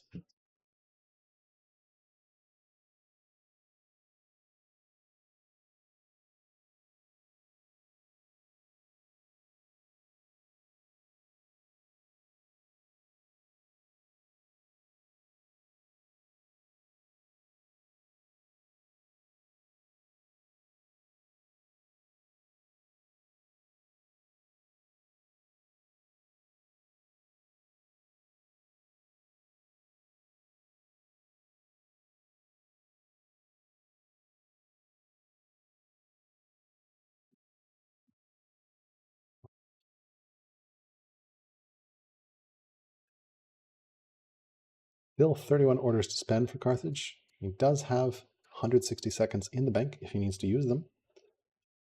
But yeah, we might see some time pressure here as well.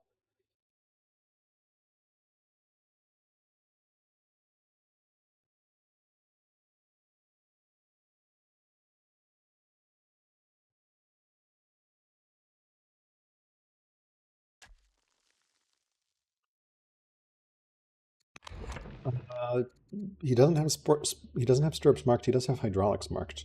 I presume portcullis is a spin, although I guess free war elephant would have been also a possible spin. Or by spin, I mean like rotation. To like get to the next tech card. But yeah, I mean, he doesn't have Oracle. There's no Oracle in the game. So, yeah. Presume we're going to see him take this extension time because he's got lots of orders still to use. I presume he doesn't want to just do workroom moves. Right. Expect him to hit that extension button. Don't forget about the extension button. He has used it before. Looks like he's not using it this time. Okay. I guess he'll do worker moves for the next part of his orders. Let's see what Sabertooth does here. We're 1 turn away from sovereignty. So close. Oh my lord. 199.6 out of 200. 199.6. So I don't think we have metaphysics, so we can't archive. But no source of science. Maybe one of these events will give us some science. Nope. So we're going to have to wait a turn. Wow, that's super close. Choice of families here. Probably could do... I'm not sure. Clerics, maybe? I don't know. Not really a trader spot. Clerics is kind of my default city. More balanced champions and clerics. Probably could use another cleric city. So, and indeed is a cleric city. A random Carthaginian worker that's been stranded over here as well.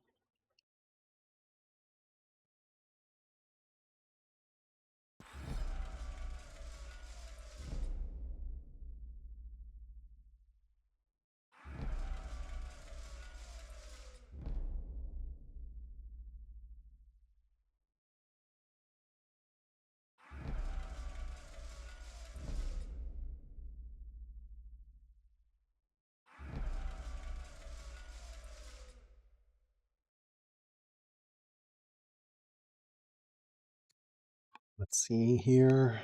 Oh, his judge is over here. Okay, that's interesting. Yeah, we're just so close. He is spending some more upgrades. Does need to keep track of the cost is going to be 160, so he does have enough, but like, and he's got good training income, but looks like Sabertooth is doing a very good job lining everything up. The culture, the laws, the training upgrade, the judge upgrade. He did kill that worker and is moving these forces north. Would love to see this boat come up and anchor here, because it's doing nothing over there. And an anchor would help give him another flank into Carthaginian city with sea motion, sea movement. He doesn't see this other boat. He's building another boat here, so presumably going to have another boat here, and then he'll see that boat and potentially kill that boat. Scout moving along here. It's got this here.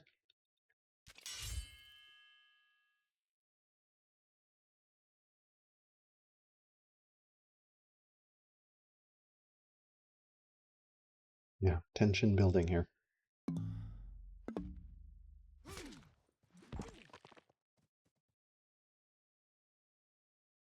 Bringing up this last raider here.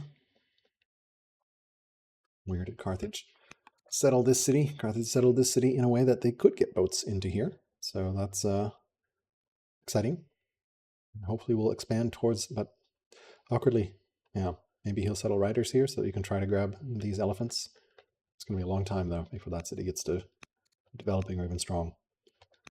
One thing you could do in Carthage's situation, I guess you don't have elephants anywhere. It's just here.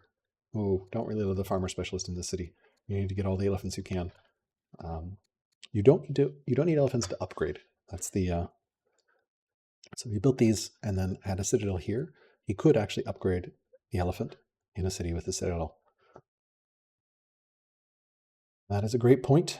This onager has popped out here, but did not move into the city and did not unlimber, so it's currently absolutely useless. It needs to get into the city where it's nice and safe, and then get unlimbered so it can start flinging rocks at the enemy. Yeah, I do not love a farmer here from Carthage. Would love to see a... He also has the civics for another rush. Potentially rush another onager, honestly. And like 3 or 4 onagers will make this much, much harder to take the city. It's still going to be really sketch, just because the power differential, the mill score does not make it evident, but like Sabertooth doesn't have any tribal units. MongrelEyes does, and the tribal units are going to melt to champions. Also family opinions, right? Pretty good family opinions, thanks to that diplomat. So yeah. Religious conversion of the Numidians. You can gain a Libyan cavalry. You can get 670 civics, 2,400 gold, or opinion civics, I presume. Looks like he found another city. He might take gold, honestly, because he wants the money for settlement. We did settle here with states. So yeah, it's going to be interesting to see if he can get these elephants in borders. I would love to see states here for the marble, and then riders here to try to get towards the elephant. Looks like he is going to try to ping pong to the elephant. But yeah. All right, one more city site. I think we do have one settler coming out of Carthage here, so that will be our 5th and final settle. Probably going to be around 2,000 gold or so. So we'll see what he takes event-wise. Libyan cavalry, definitely not worth taking at this point in the game. 676 or 2,400 gold. He did take the money. This makes sense. He wants to settle that site, but I personally would have picked the civics and then press the rush button as much as possible. Yeah. Let's see if he notices his onager has popped out. He does not. Would love to see it get into the city and get unlimbered. To turn 72 here. 0.4 science away from sovereignty for Axum. So I'm expecting a 8 strength unit timing attack with 5 to 7 Sholatai. It's going to basically be impossible for Carthage to hold at this point.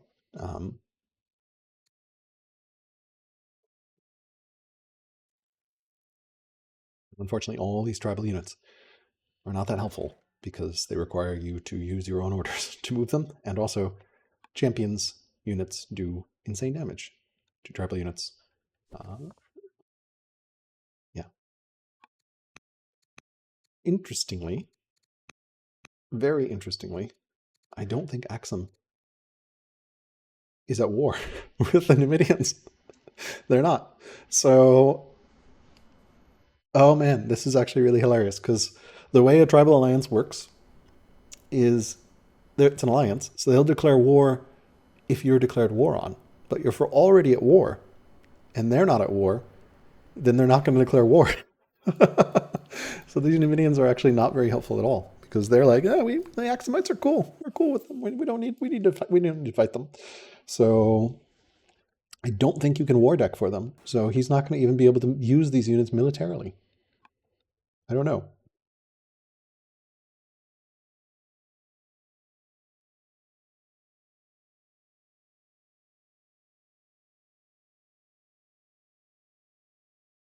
Is Amberino, is that Blage in chat? Hello, hello.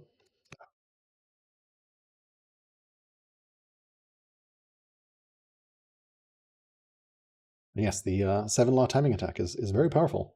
It's very, very hard to deal with. 8 strength units are just really, really strong. Especially since you usually probably have a 5 strength unit. And 8 to 5, big, big difference. Carthage still has not moved this onager.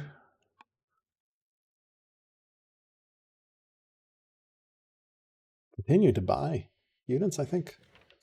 Not sure I'd be spending 800 gold to buy a unit at this point in the game. Doesn't really have the training to upgrade them. How many are we at? We have 7. Yeah, these aren't even upgraded to 6 strength yet. We're building a Zoroastrian monastery here. We should get those temples down. We don't have a theology to boost our temples. Would really love to see Revelation adopted. Just for the orders, probably would be really good. Could also see science potentially. Feels like a little bit of time pressure for Carthage. He does have a little bit of time in the bank, not using it. Axum scouting deeply in here with some far-running scouts. Axum did not move up that Byrene. Maybe I've forgotten about it. Lots of stuff to juggle this game. It's much easier to comment all this from the observer booth than it is in-game. All right. Let's see here. Some moves. Presume he's gonna, no, just gonna be out of time. All right. Get ready for something that should go in the highlight reel here from Axum. You're gonna see this here.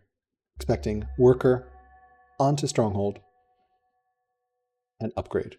And then upgrade. There it is. Wait for it. This is going to be glorious. We did enact Constitution. We just found that upgrade. And now all these units are going to upgrade. The 8 strength. They're all very highly promoted with generals. This is going to be a terrifying force to deal with. Boom. Boom. Boom. Boom. Boom. That is the toll of doom coming from Carthage. Beautiful upgrade from Sabertooth. Timing attack. We now have 5 8-strength Sholotai that are highly promoted. Some of them do as much as 11 attack damage. This is going to be a terrifying force that soon will descend upon Utica and bring about wailing and lamentation to the Carthaginian people. Boom. Indeed. All right, so some exciting action coming up next turn. These will potentially move up here. It's going to take them a turn or 2 to get up there, but as you can see, it does 13 damage to a slinger, 10 damage to an axeman. Just one-shots this poor tribal unit. Yeah, we are in... Carthage is in for a world of hurt. They do not have vision on this. They're not going to get vision. Presume it's going to be 2 turns. They will see at least 1 turn. They'll see this, but it will be at the turn that it's like, oh no, an 8-strength unit, multiple 8-strength units are coming, and I have nothing I can do about it. He does have this ambition to reveal the land, which is probably why we have this. Love it. Love to see it. This Spyreme did move up, so we're going to have another anchor up here. Battle of Utica is coming. Turn 75 or so. Stay tuned. It's going to be really, really exciting here. Probably game deciding, because I don't think there's anything Carthage will be able to do.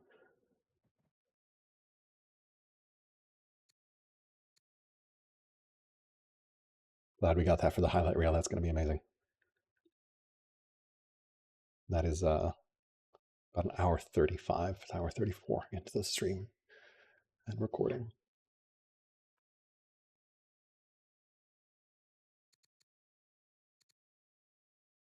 Right, so Axum is holding their breath. They did take Constitution, which I actually really like here. It gives them science. They don't need tyranny at this point, right? They have built up their force. They don't need more training.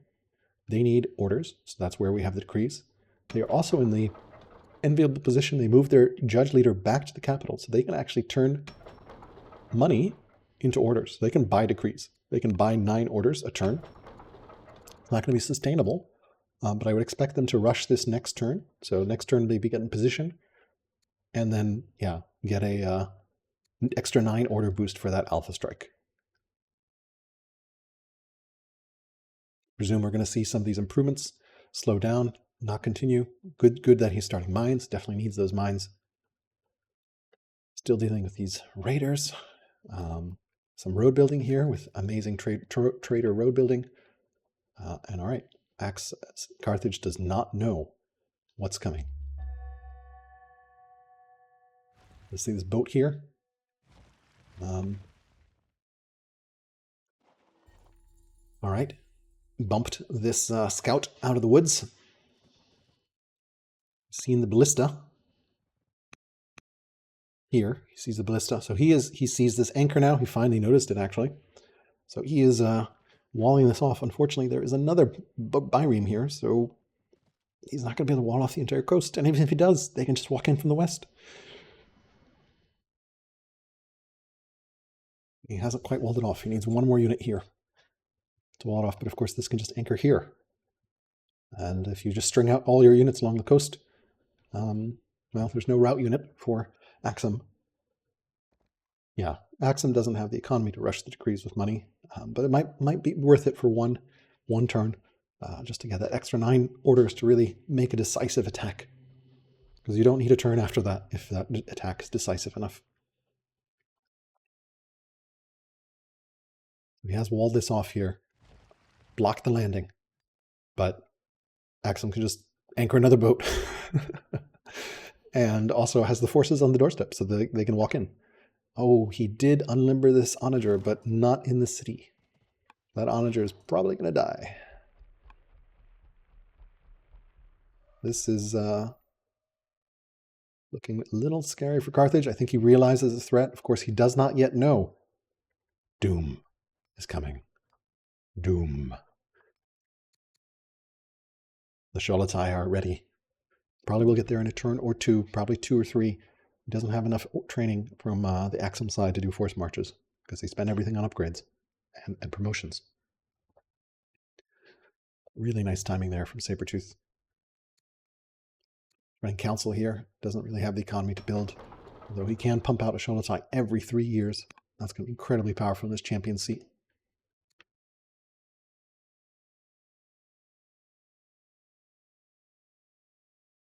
Probably going to see an exciting conclusion here of this game.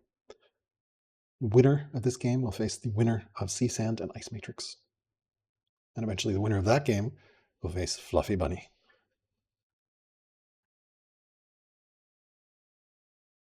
Scout gets revealed in 2 years. Love that this is visible. Thanks, Mohawk, for changing that. 4 orders left for our friends in Carthage.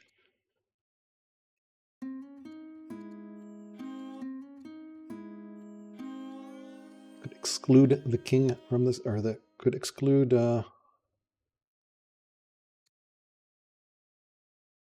lose your lover and send them out. Okay. Notice also these only have, I guess they have 2 pips of movement. Even though it shows 1, I think that's an observer mode bug, but yeah. They can't move very much. And they're not, I mean, they are very, very strong units, 5 strength, but they're just going to melt those champion shoulder tie. Carthage has a good economy, except for their iron income, but they just aren't building that many units. They spent a lot of resources settling these cities. In fact, they're going to settle 1 more city here for probably something like 2,000 gold. They spent many, many turns here not building units, at least not at the pace of Axum. We're going to see a huge spike here from Axum next turn once that graph updates as well. Carthage is definitely not dead.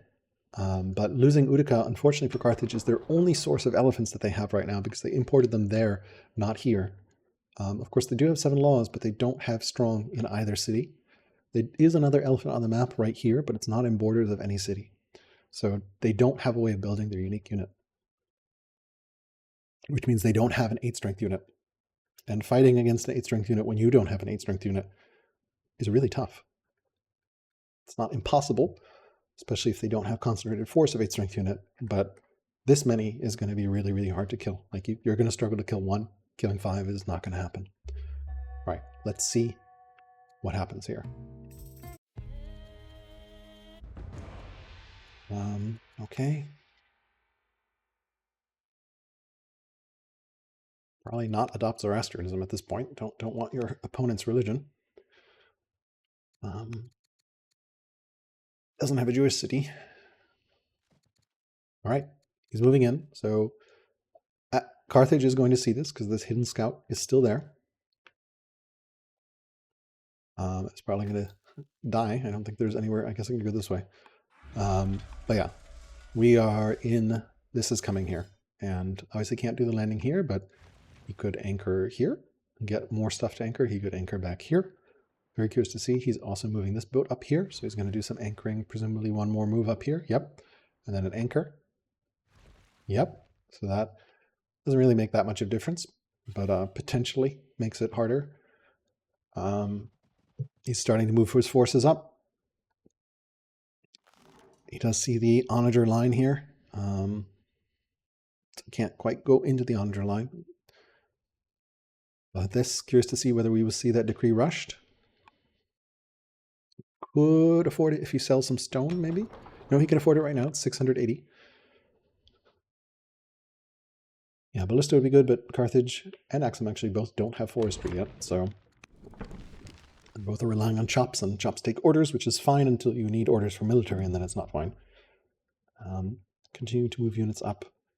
I'm expecting turn 75, turn 76, something like that. We're going to see the Battle of Utica, and there's just Carthage does not have an answer for these units. Again, despite Carthage getting to 7 laws first, they just didn't have a city with strong with their unique units. Something died. Oh, this raider. Okay. Did not have a city with an elephant at strong, so could not take advantage of that early 7 law timing. They were like 10 turns ahead too. And then Axum does have a judge, which let them do that instant upgrade as soon as they got 7 laws, and then they had everything in position for another upgrade. So really, really great play there from Sabertooth.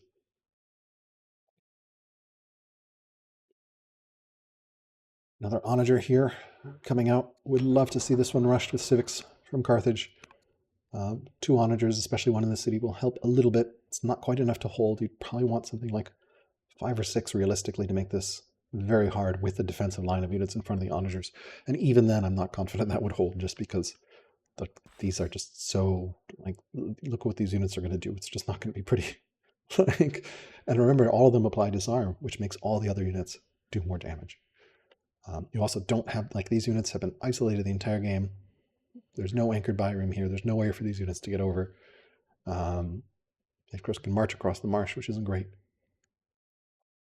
Yeah. And this ballista is just going to do so much damage to this infantry. A little awkward to get it in range and attack.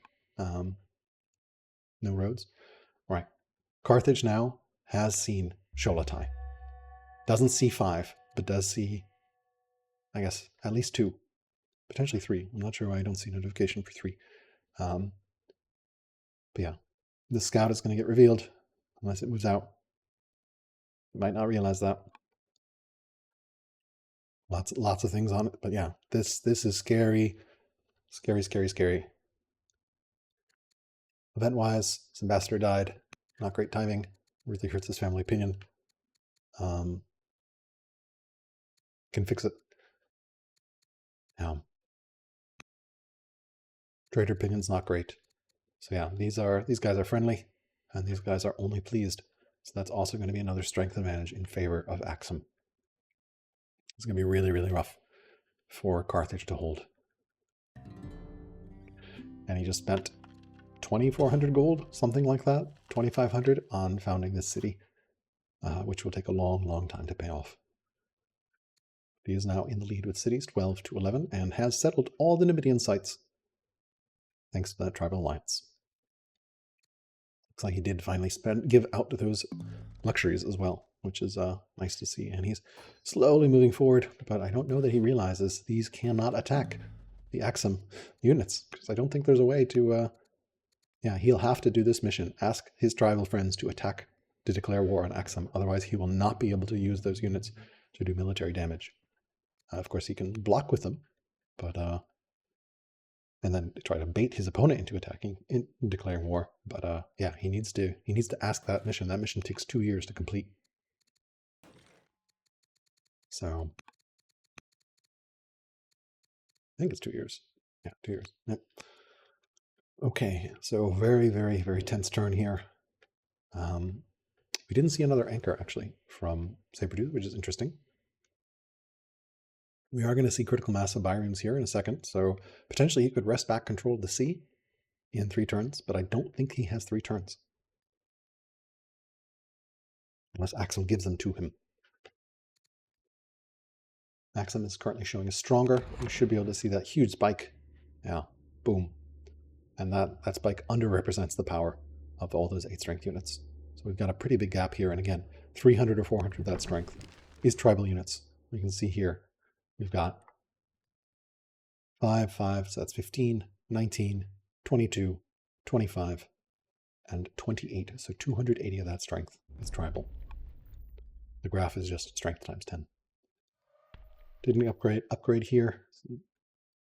But yeah. This is going to be painful. Those units are all just going to get slaughtered. Cannot do much to prevent what's about to happen here. And unfortunately, his units are just in range. Looks like, though, I mean, I guess it's going to take 2 turns because this terrain is rough enough that he can't move in. So he's gonna need to move in and then move in some more. So it's probably turn 76 that we actually see bloodshed.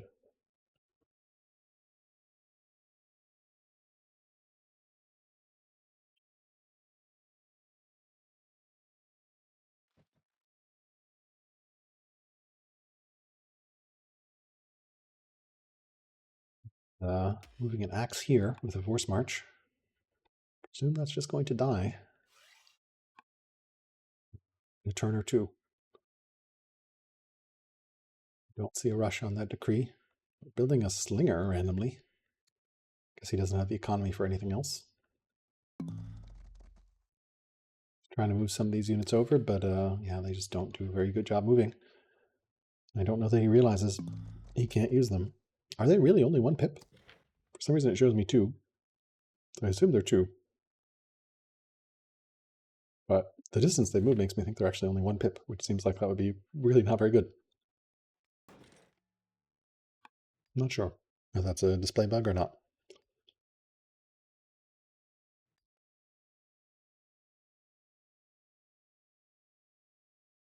He did realize that Scout was about to be revealed and is hidden in this forest. I would have actually loved to see him come into this forest, but I think that's actually in Axum borders, so he won't be able to. Makes sense that he can't go there. 6 orders left. Lots of civics in the bank. Don't think we've seen too many rushes. Oh, I guess we've seen 2 rushes there. We are getting decree, so we'll have a lot of orders to respond in the next turn.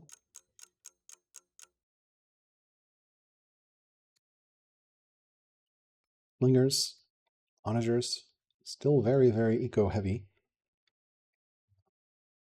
Yeah, all right. Let's see what Sabertooth does this turn.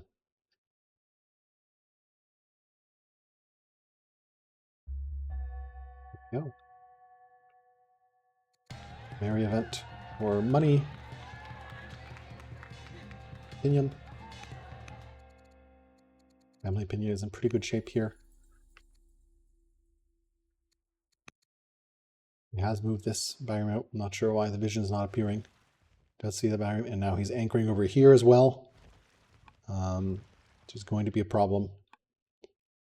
Carthage. There's no upgrade. There's no promotion on that, so he can't disrupt that with fire ship. So Carthage is going to need to line this. So yeah, he could attack either city. Big thing, I think, is where do they Sholotai go? I presume they're going to move up here. Indeed, here they go. All right, 1 move here. Oh, they might even try to come around here. Okay, he's going to stage here and then try to go around there. Yep, that makes sense. Get them onto the sea movement. Could also like poke this forward a little bit and anchor here to give yourself more front. All right, really liking this. A nice little setup turn here.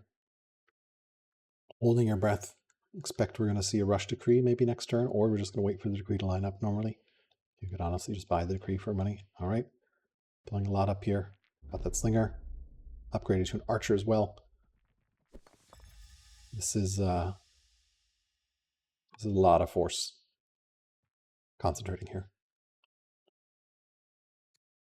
There's monasticism on the way, which will of course unlock Manichaeism being founded as soon as Christianity is founded. Someone needs metaphysics. No one has metaphysics, so no Christianity at the moment. And he needs a Jewish city to do that, so no world religion at the moment. But he's doing a great job with his family opinion, despite not having a world religion. Of course, everyone is Axumite pagan, so that helps. I'd love to see an influence mission, although I think he's just he's training, because he wants forced marches. That makes sense. Hard to fit in those influence missions, especially when you're in a military situation.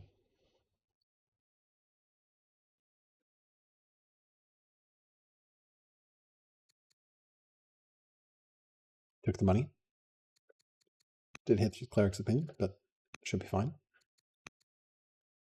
A lot of money, so 3 turns or so, 4 turns, 3 turns of income. Carthage did finally rush out this onager, so that they will be able to anchor it in the city next turn. Hopefully they anchor it in the city, but this is just not enough force to hold this. This is just too much. See the military score graph, and again, 300 of this is tribal that is going to melt to all these champion units. Yeah, that plus 10% strength on champs is a huge, huge, huge difference here. So we can see we do 27 damage to that tribal unit, 16 damage to that tribal unit, 11 to the onager, 10 to the war elephant, 10 to the axe. Like just, and we have 5 of these units, and they'll disarm, which means the next units will do more. So like, it's gonna be a slaughter next turn. Would really like to see this get poked up here and anchored, just to give me this angle here. But we also have this, so exciting next turn here. Let's see what Carthage does in response.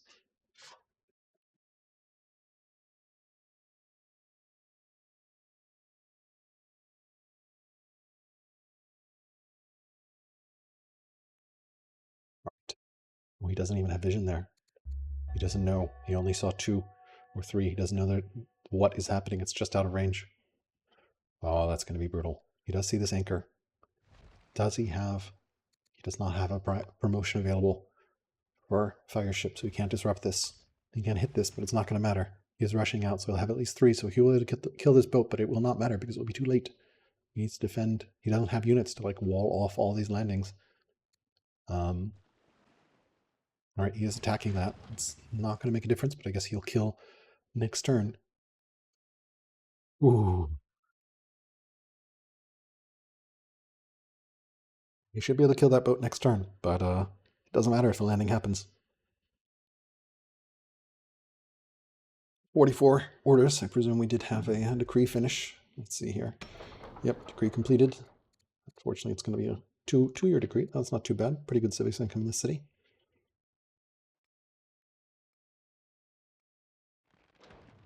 Oh, his onager is also hitting that boat. But again, doesn't matter if you use that. I guess the onager also attacked the boat last turn. This onager popped out, needs to get into the city and anchored. Popped out on the range, so you want to put it in the city if you can. Get it anchored. That will help a little bit. But yeah, I think it's going to be very, very, very, very bloody next turn. Assuming Axum has the orders to do everything they want. And they did rush that decree with money. Love to see it. So they're getting that extra 9 orders to that. So that tells me Axum is going to attack on turn 76.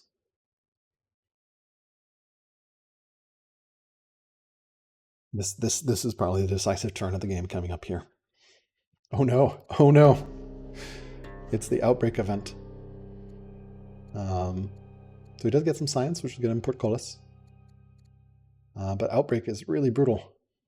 Minus 60% growth and also huge amounts of discontent. I think the event chain, I don't think this is like the plague before they added calamities. I don't remember how to get rid of it. I think it's an event chain. Would really love to see this move into the city so it doesn't die. Or okay, move in and unlimber. Yes, perfect. Love it. All right, so that helps a little bit, but 2 onagers is still not the critical mass you need to deal with this force. 5 onagers on these hills and in forts, I would feel a little better with more units. We just don't have enough units right now. Okay, we can shoot this. All right, so yeah, we can kill that boat next turn, but that does not matter if these guys land. And now you have units in the back. Oh man, this is going to be... I don't think he can kill it this turn, can he? I don't, maybe?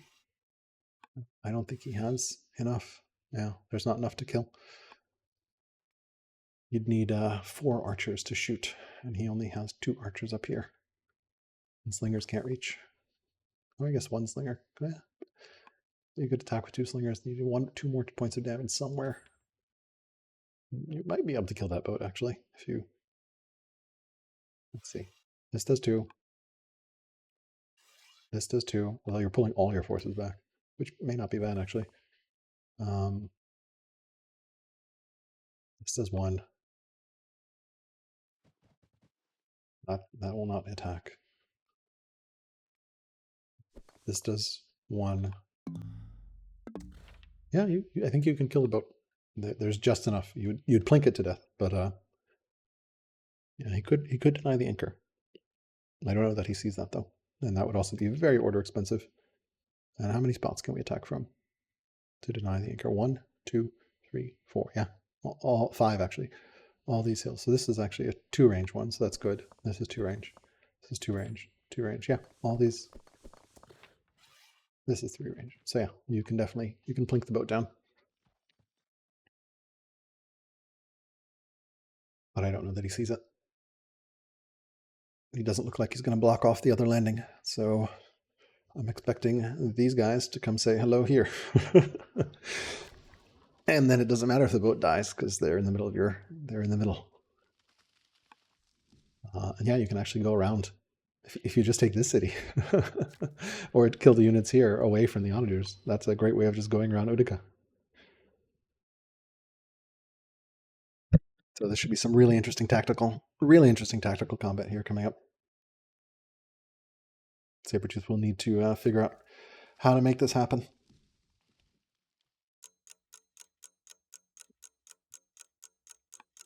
And Carthage is out of time. Can buy more.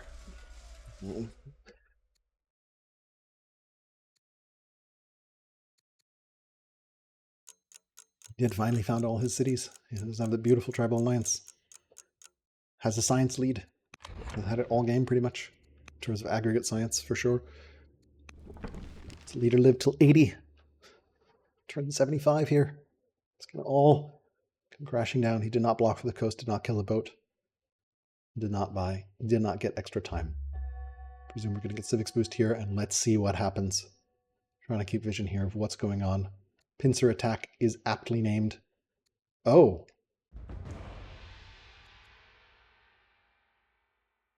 He abdicated? Oh, yeah, he abdicated into a hero. Where is the hero? The hero is on the Sholotai. We're gonna have we don't have the training for launch offensive. But we might be able to, because we do get 50 per kill. He's scouting out here. Okay, let's see what happens here. He's got pretty good vision. Would expect these Sholotai to land here. Especially since you know that boat is probably dead next turn. He did get the decree here. He's rushing on another decree. And we're going in.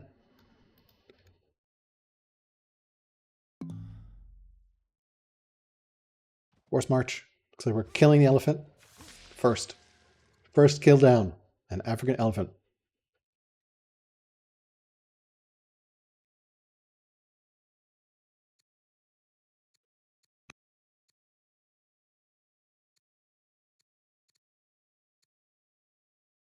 All right, let's see what happens here.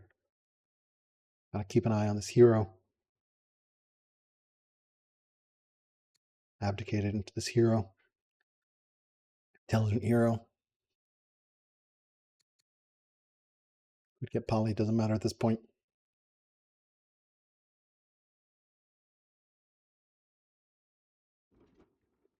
All right, ballista. Huge damage on these archers. Because he can't land over here. Wow. Wow. 16 damage for that ballista. That's brutal. He won't be able to reinforce this spot either. Yeah, you can just take this city and go towards the core. So I don't care about here. I'm just going to go this way. Don't expect that to happen. All right, there we go. Sholotai attacks. Another kill. Archer. We're up to 11 strength killed. 31 hours left. And of course, do that. Yep. Thanks to the commander bonus. Both those archers are dead now. Let's see where the other Sholotai go.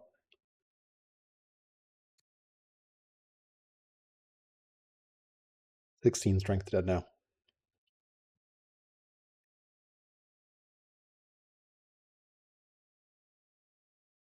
Definitely a tricky tactical turn. No undo. That makes it really hard to plan out combat.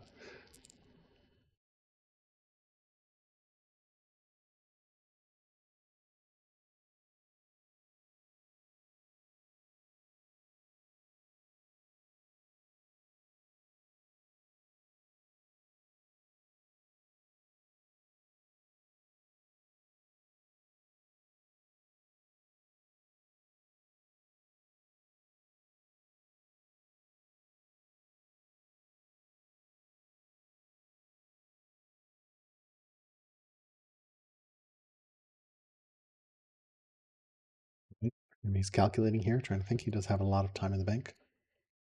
Almost 800 seconds. So 10 minutes of time he can take for this turn if needed. Absolutely no real time pressure here. Just need to figure out what you want to do. He's got decent vision. Does know that MongrelEyes is weaker and learned. Right, here we go. Sholotai landing here. Force march. And attacking this archer. Presumably. Presume we're going to have this guy come here. And then with the disarm, that should be enough. It's really hard to calculate this with disarm because disarm reduces strength. All right. And I presume here's going to come in and disarm. And it's already disarmed, so now it's less strength. Okay. We go there, horse march again. Okay, and we get a crit. And boom, another archer dead. It's really taking out those archers. 21 strike killed. And notice this onager does 4 damage. This axe does 3 damage. Like, he can maybe kill one of these, but it's going to be a lot. All right. We see this move in here? Presumably so. Then he's going to buy extra time. There's the hero. What is he going to do? Kill this unit with 1 shot? No, he's going to go for this kill. Kill the axe. It's not quite going to be enough. You could kill that unit. All right. But then that's not dead, so... Okay, so definitely a little bit of order constrained here, although he's rushing out for more orders. 1 improvement under construction somewhere, so... Okay, Carthage has lost 3 archers and an African elephant, so 21 strength. Doesn't have a way of dealing with this. These guys can of course come here, but not really do a lot of damage. This city probably is going to fall. He can kill this boat, and expect him to do so. Should at least remove that anchor. Kind of stranding these... Oh, well, not stranding these units. Well, actually, he's blocking... Yeah. And this Byrene popped out, actually. So yeah, these units are stranded here. They can't reconnect. Of course, they can just take the city pretty easily. But not sure I love this. He is going to anchor here, I presume.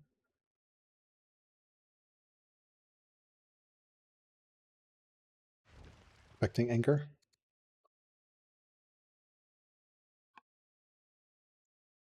Don't know if I'd have anchor there. I would try to, like, I have 3 boats to 2, so I would expect to, like, potentially grapple, upgrade. Get a general, also a good thing to do here. Yeah, the problem for the Numidian home defense forces is they're not at war. Oh, now they are at war with Axum. Okay, at some point they did become at war. Okay. Not sure when that happened. I must have missed the event. Maybe he did run a mission to ask them to declare war. Or Sabertooth themselves declared war on it. All right. Axe against spear. So we might see a Carthaginian. Pretty sure we'll see a Carthaginian unit killed here. Or sorry, an Axum unit killed. You want to be cute? You can attack this and kill that with splash damage. You could also attack the boat. But the boat doesn't really matter at this point. Let's see here. We'll see some losses. So far he's gotten a Byrene, and indeed he is cute and kills it with splash damage. Love to see it. So the Honors is doing some great work. Unfortunately, this problem continues to exist, as does this one. This city's gone, essentially. But yeah, I don't particularly love this. I mean, I understand killing the archers, but those archers had no way to get north. You didn't need to go kill them. You could just, like, imagine if this force was here, it'd be so much better. But maybe you don't want to lose the ballista, because the elephant would do 10 damage to it. So it's a nice way of protecting the ballista down here. All right, so the other onager attacks here. Would really love to see this African elephant rushed. No reason not to. It's also our only source of African elephants. Can we set up some cute route chains?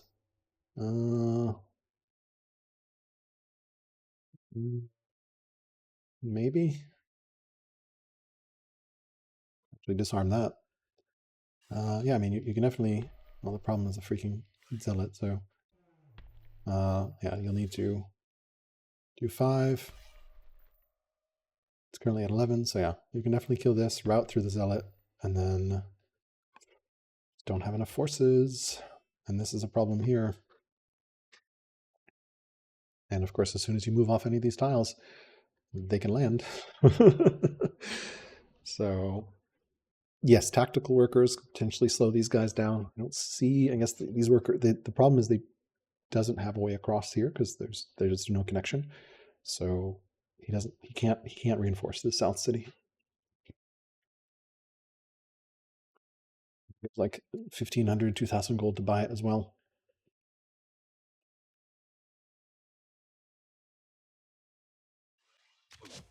All right, looks like we're going to go for this kill here. I don't know that we'll see the elephant in play. Curious to see what we will kill with, actually. The zealot is actually really awkward here.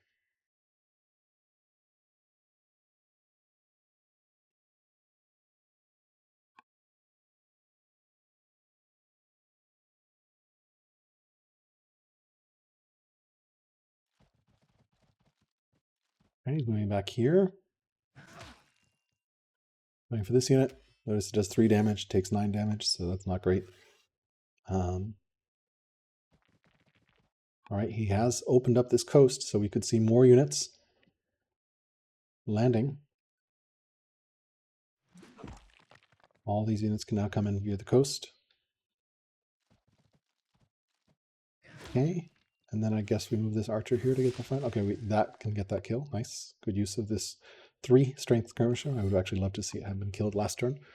It's like always prioritize getting kills as opposed to doing damage. The ones in Utica could also, help block some of these guys. All right, we're going in. And we're just going to push it back. Okay. These onagers only deals 4. Yeah, onagers are not quite enough to deal with 8 strength units. 14 orders left for Carthage. He has killed 3 units, an archer, a spearman, and a byreme. Only really count the archer and the spearman, so 21 strength lost, 10 strength killed. So currently not trading well, and also already against an opponent that was stronger is now down to similar.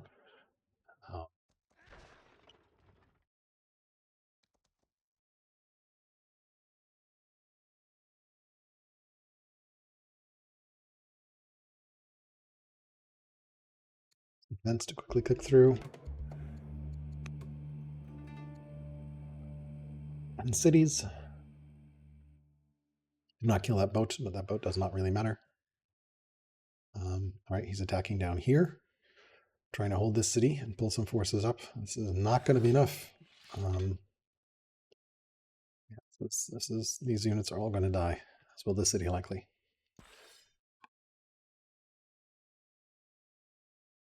Guess can pull some of these units up as well, but it's just not going to be enough. You're just pulling them into the slaughter. They are isolated though, so.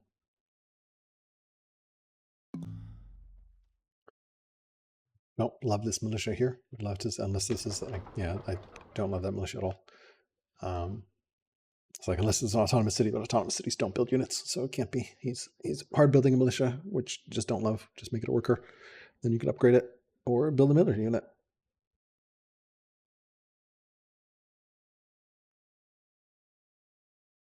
Militia's not going to matter on turn 76.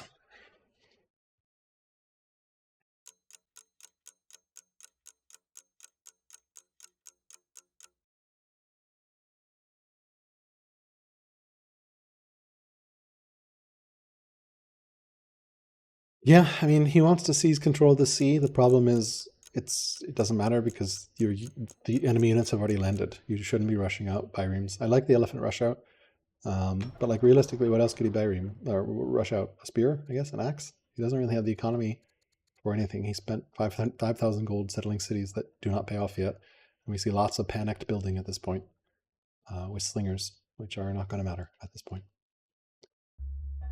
Right. Spoke wheel to get civics boost. He is moving up another one. Presume this just produced a council. Okay, he doesn't have the economy for Sholatai here. Yeah, it's 1,000 gold. Maybe he will buy one there. Let's see what's going on here. 50 orders. Did he rush this out? Yeah, he did rush out another decree. So yeah, this should be the decisive turn here. Here we go. Disarm on the elephant.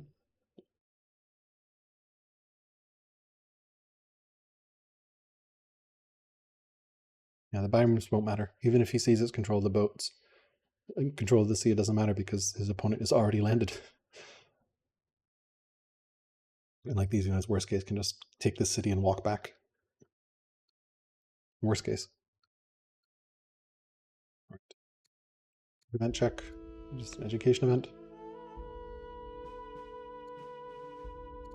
No way for me to dismiss this after after opening the event. I think. Yeah. No way. Okay. All right. All right. So he has killed that unit there, the Byreme and that. So that Axeman is our first casualty here. Presume he will move over here. Maybe, I'm not sure. Hit the city. Move over here. Probably doesn't want to use force marches down here. Like this theater does not matter at all. I would not be burning orders on this at all. Does not matter. I don't think I would have landed here either. Like if you take Utica, you basically, Carthage is going to be in deep trouble. Taking this city does not put Carthage in deep trouble. Of course, he doesn't know this is Carthage's only source of elephants. He doesn't know that, but it is. The only other. Yeah. Okay. Boom. Another elephant dead shortly here. So 2 axes dead, so 10 strength, and we lost a Byreme, a spearman, axe, and 2 scouts. I guess the scouts, yeah, randomly killed somewhere.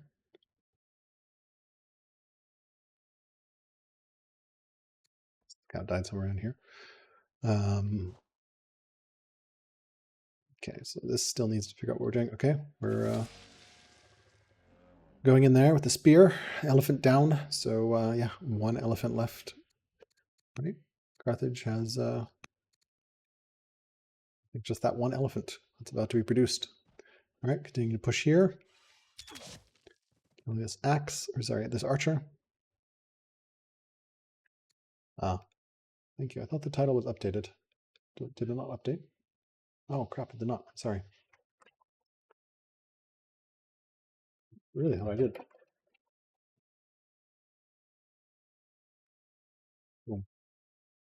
Oh, it says, oh, I see why I didn't update. It says, a conflict with Trich's moderation policy. All right, it's updated now. I think Mongrel was the problem. I said verse M eyes. All right, we're continuing to see some combat here. Carthage could abdicate to a military leader, potentially. I will check that in a second. Another kill here. The onager is dead. 9 orders left. Got the Sholatai moving here. Got lots of units still. Yeah, this is just not looking very good for Carthage. Sabertooth is stronger.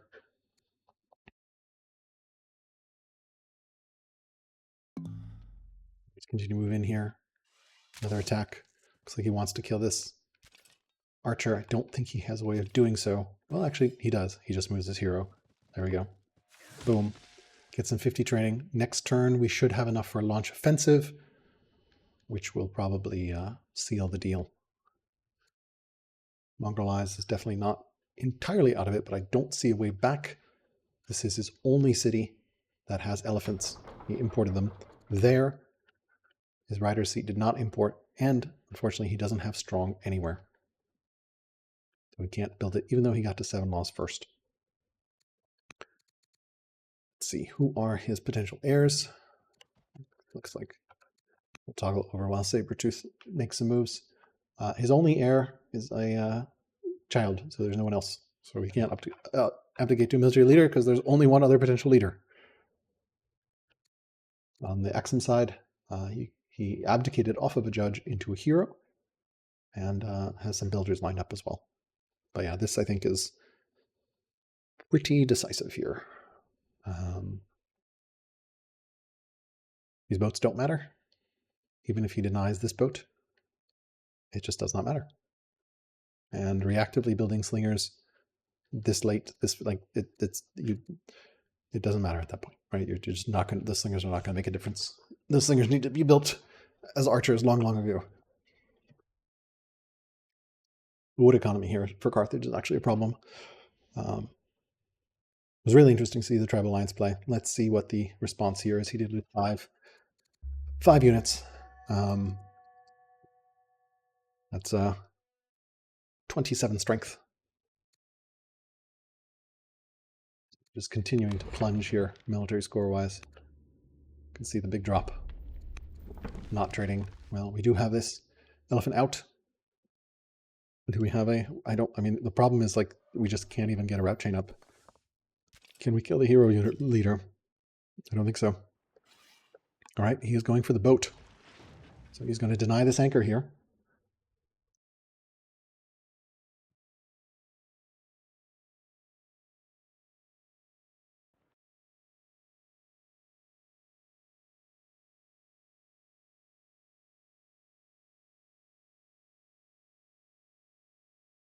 Presumably. Maybe. Actually, he'll need to force march to deny this anchor.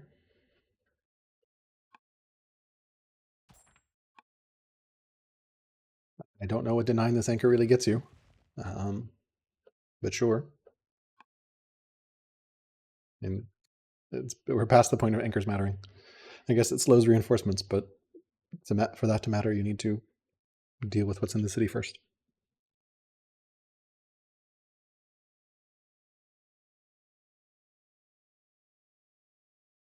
So yeah, this looks like it is going to be a decisive victory for Sabertooth. Whether this means it's a decisive victory in the game, TBD, but I don't see a way back for MongrelEyes at this point. He is ahead in tech, but he doesn't have any 8 strength units anywhere within striking distance.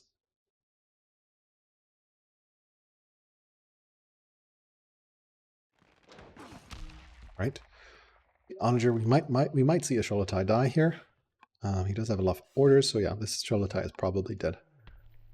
You can archer shoot it and then route chain it and then try to go for the next Sholotai, which you just don't have enough. Maybe.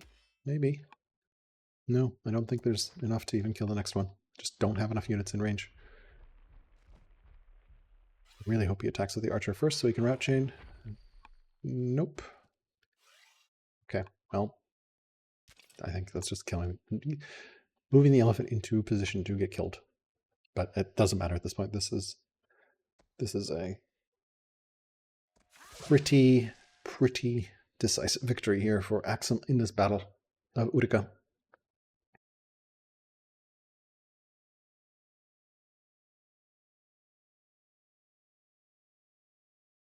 So many units lost for Carthage. 21 strength, and he's only killed an 8 strength Sholotai. And the champion's capital can make them every 3 or 4 turns. There's another one already moving up here. That'll be in theater in 2 turns or 3 turns.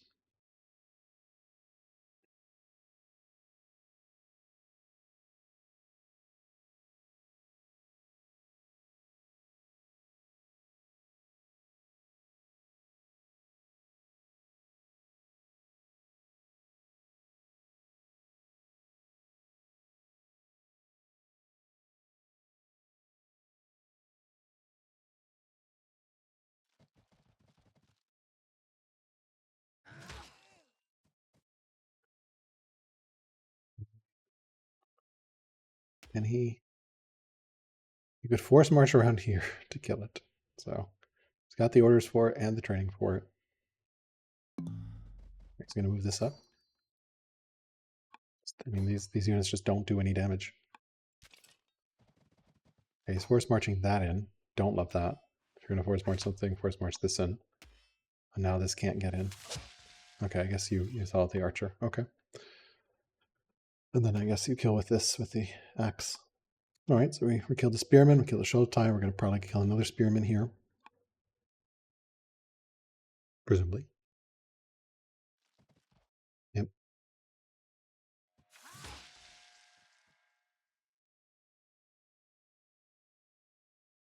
All right, we lost, what was it, 27 something? And we've gotten back 13. 22 orders left. More combat. Trying to clean up the Sholotai here. Problem is there's just not much. Where has military units? We got a slinger here. Slinger here. Stuff over here. Yeah, so I think there's just this slinger and this unit here, this skirmisher. So there's just, yeah, nothing he can do. Actually, this guy can't get out. It's zone locked here.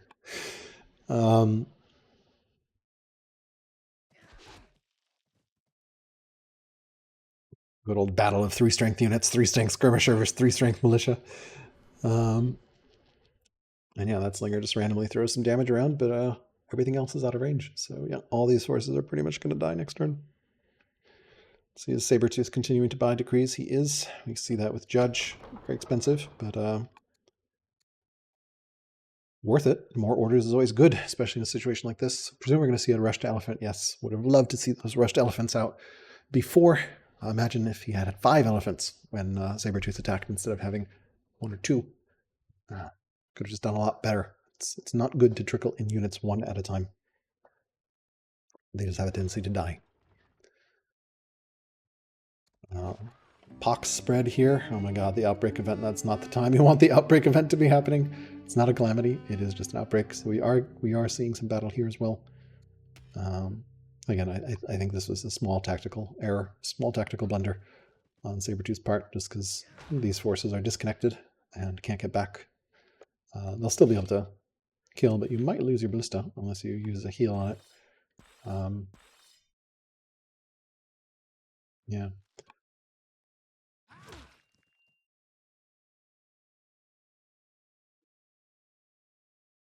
Yeah, I feel like this was a tactical blunder. This would be much stronger if this was... You generally want to concentrate your forces.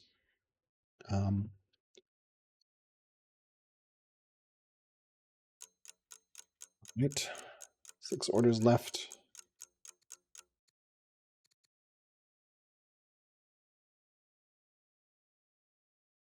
Fortunately, I need to go soon, but hopefully we can get this game resolved or this session complete. Stretch as long as I can, because definitely don't want to stop streaming right now.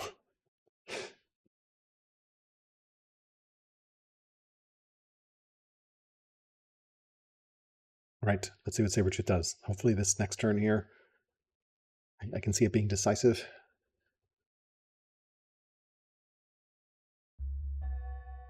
Right. 53 orders. He did get spoke wheel. He's getting a free camel archer. And choices of ambitions.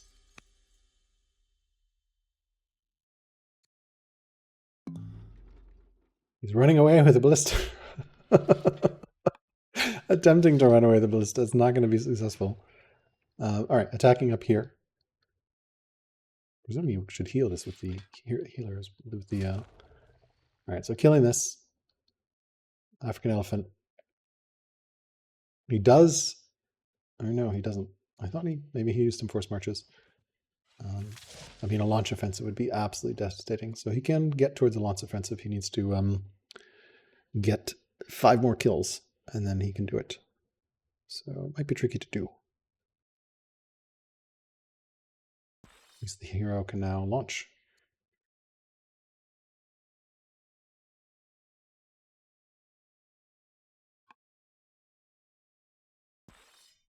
So yeah, we can get some more kills here.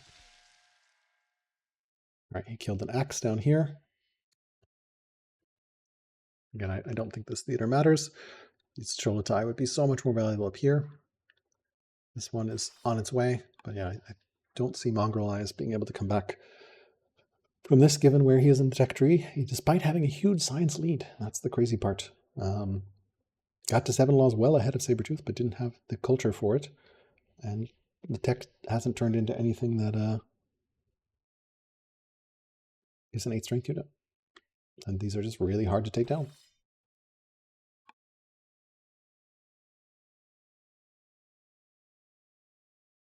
I would love to see this heal. Otherwise, I think this is going to killed. Very highly promoted ballista as well. Because you could force march it out. Might actually be worth force marching it out and then healing it. It's a very valuable unit. Again, I think this is a tactical blunder going down there. All right. Let's see what we got here. All right, he did force march and heal it in the marsh. Okay, I think force would have been slightly better. But all right, shoulder tie here, force march. Oh, you're defending it. Okay. Okay. Interesting. I just don't think I would care about this theater, but like I would, yeah. Okay, I guess if we're committed, we're committed. Those force marches, of course, do make launch offensive further away. And I don't quite fully get the idea of abdicating to a hero if you don't have a launch offensive ready to go.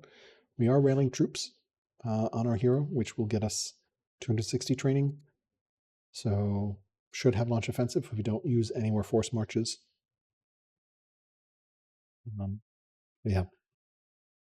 24 orders still. Let's see what Axum does here. Still got some units in the back. Right, pulling stuff forward here. I'd love to see some of this stuff attack. Nice. Attacking that axe there.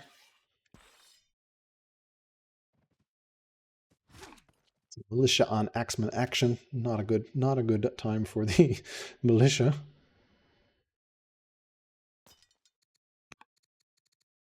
He really is having issues with his cleric's opinion right now at minus 100.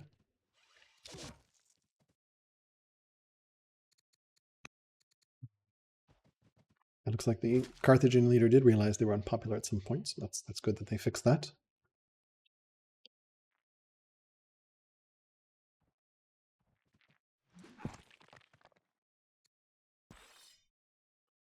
What's this leader going to do here? Going to go in here, presume so, and then attack something? Okay, I guess so. If they want to attack with this guy. Don't think you can kill anything. Yeah, you definitely want to do some damage.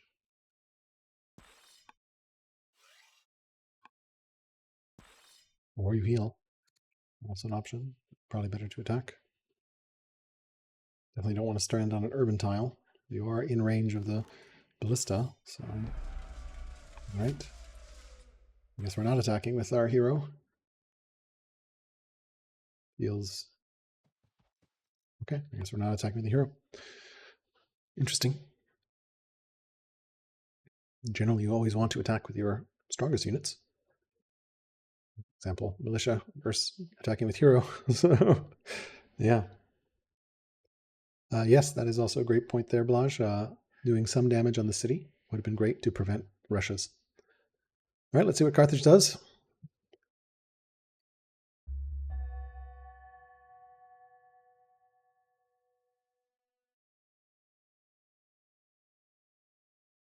It does have that elephant.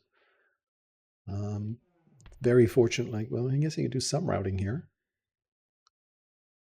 Kill this militia. Yeah, I just don't think he has the damage in the theater to be able to do too much. Could probably kill a militia and an archer. Maybe. But yeah, there's not that much to deal damage with. There's not that many units. We can click through his military units. Okay, we got a bunch here. And then we're off over here. And then a bunch over here where they don't matter.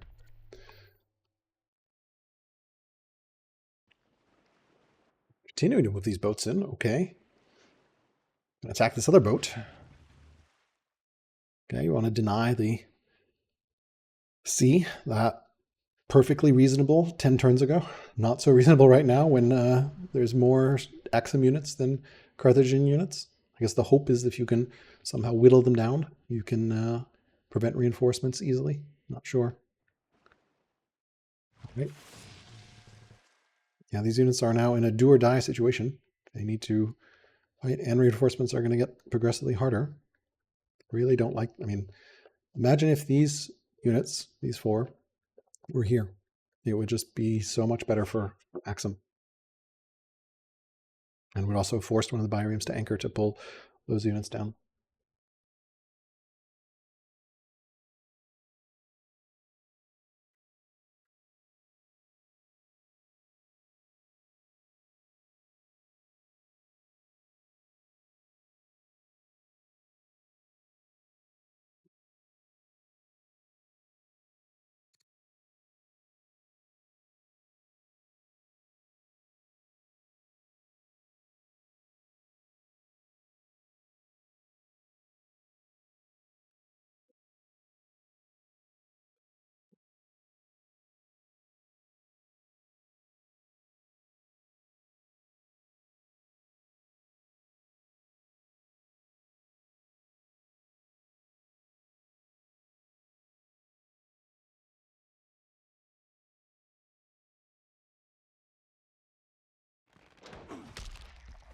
Right, Carthage continue to deal damage here.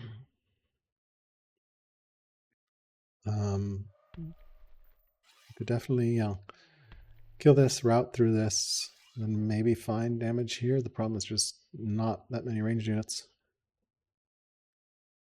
He's killed a Byreme and lost 2 axemen and an elephant, which is 16 strength. I'm not counting the ships because they don't count for land battles. Okay, all right, he's going to go that way, I guess, of the route. Yep, here, then maybe here. Can you? Yeah, 5 damage. Can we find boom, route? Don't forget to promo before route if desired. Usually a good idea. Okay, he did get brave. Interesting. Okay. Okay, and then the militia potentially could route here as well. Some spears are far away. I guess this one's right here. Yeah. The elephant will do 9 damage to this. So we need to find 11 damage here. So 5, 3, 5, 7. So yeah, we could force march this down here, move this over here, and route through that. So potentially could get 2 more kills here.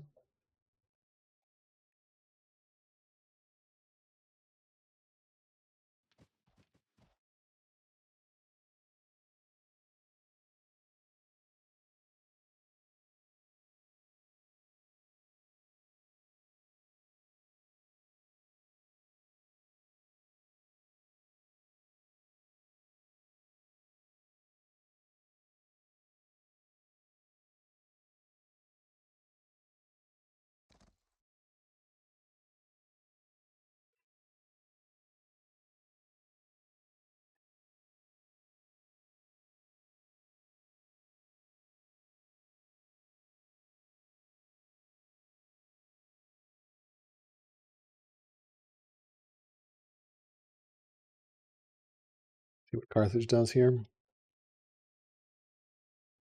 Expecting him to route through here. At least kill the militia. And I guess that's Slinger. And then potentially get this axe in here or here. I guess he just force marched this guy over here, so never mind. This was enabling this kill, but now I don't know what's going on here. Really unclear where this guy's going. Yeah, I guess we really want to kill a militia. Don't love that.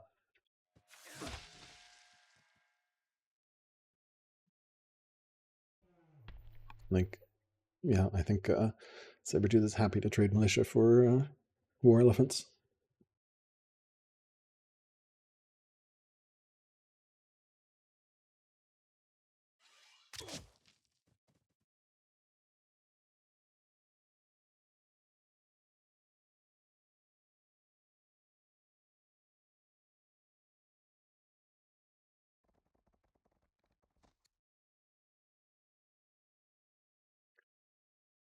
I mean, I think I still don't like Carthage's odds here. Killing the boats and the reinforcement chains is definitely helping. But the hero launch offensive, assuming Sabertooth ever actually uses it, will be absolutely devastating. And Carthage just does not have that many units in here in the theater. And yes, our Tribal Alliance Numidian warlords are here and are ready to help. And do 2 damage. Hey, but every 2 damage helps. Okay, wow. We didn't kill the militia and we just punted back that archer. Interesting. All right, let's see what Sabertooth does in response.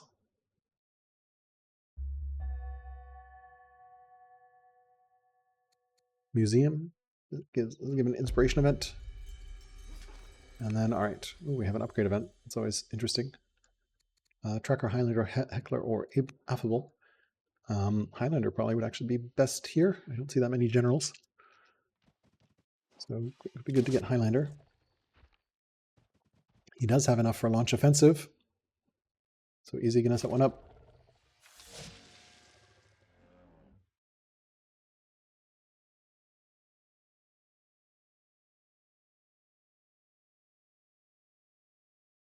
Yeah, I would have loved to see him pick up Highlander first. Always check your events first. Highlander, of course, could have made things slightly more efficient. Don't know if it would have actually made a difference here, but there's a lot of hills here, so.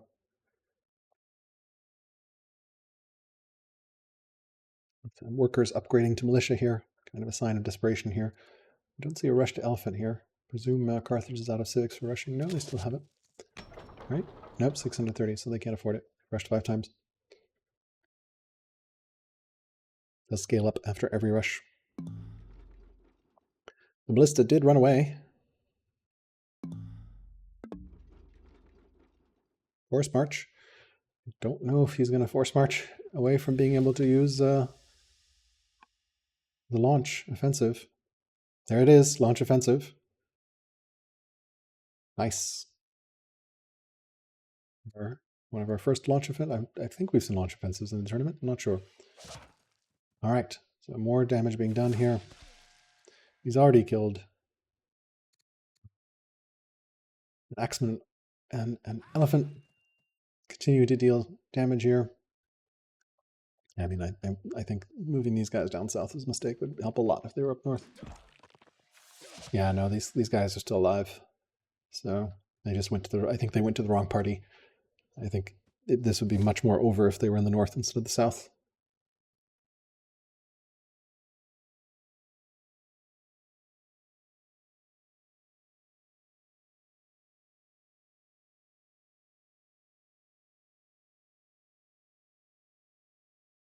He's been rushing decrees? Yeah, he's just been buying decrees every turn.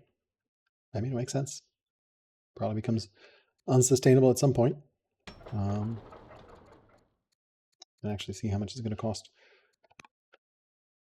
All right, let's see here. Okay.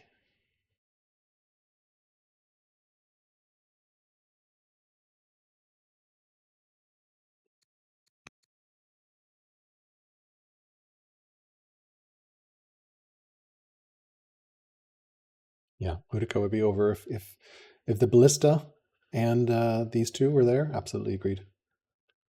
Like this would not be where we are. I unfortunately need to drop in about 5 minutes. Sino, I see you in chat. Do you want to potentially take over casting if these players continue? I did have let them know I need to drop in 5 minutes, but I haven't seen an acknowledgement because I imagine they are busy.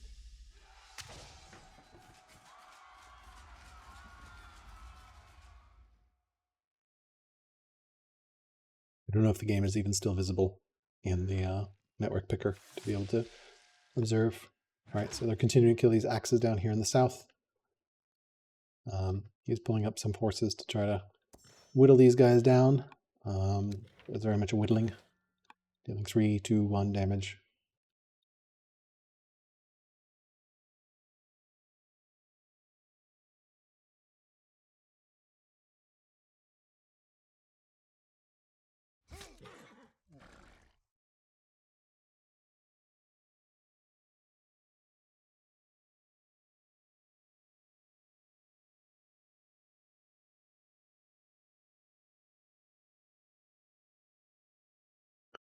Let's see, what does Carthage have left as defending forces?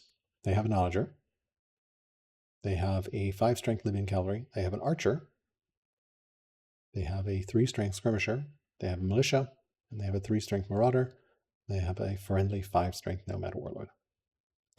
Then they have some biremes that are cleaning up Axum's biremes.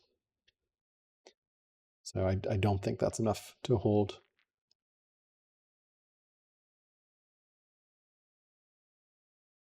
Especially with launch offensive, although we just did see a launch.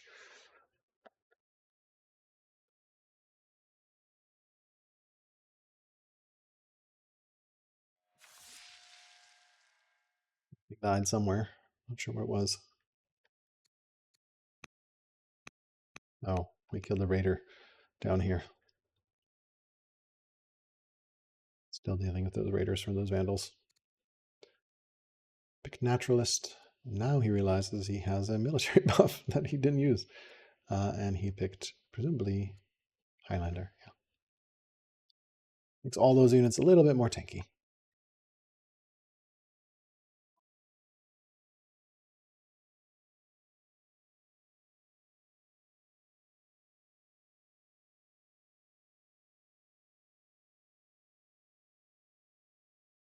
And he has done damage to the city.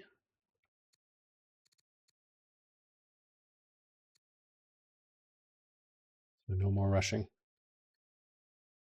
All right, let's see what Carthage does in response. Outbreak event is not helping. All right, he does manage to kill Ibireme. Okay, so no more sea control. Carthage controls the Ligurian and Red Sea. Unfortunately for Carthage, there are a lot of units already in Utica that are not Carthaginian units. But at least he's going to make reinforcement much slower and harder.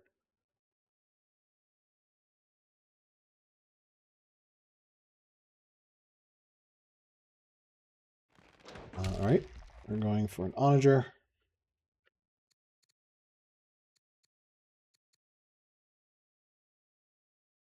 That archer did plink. We don't have any more elephants. We have no more routes possible. I think we can potentially kill an archer. Maybe. But yeah, this is not looking good.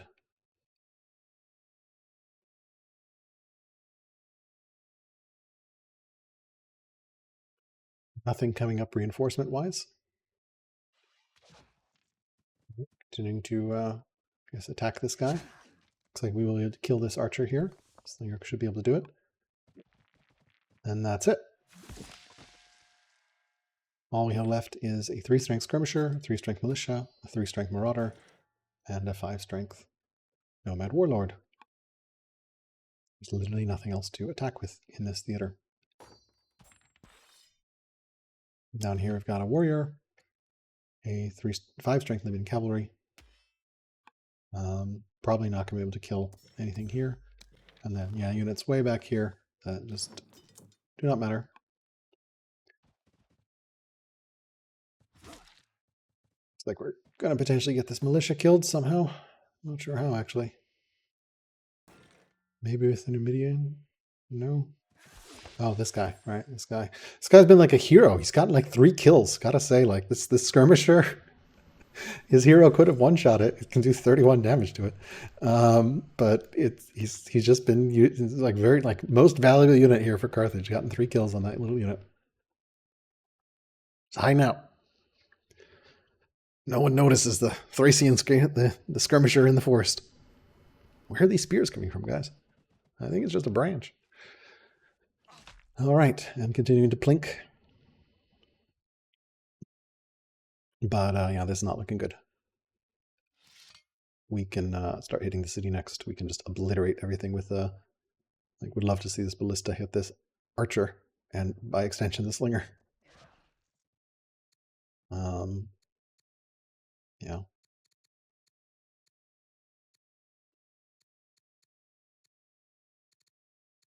Pierce. Yeah, you'll hit, if you attack here, you will pierce this for half damage, so you'll do 11 damage there, and then you'll hit the city for like 2 or 3.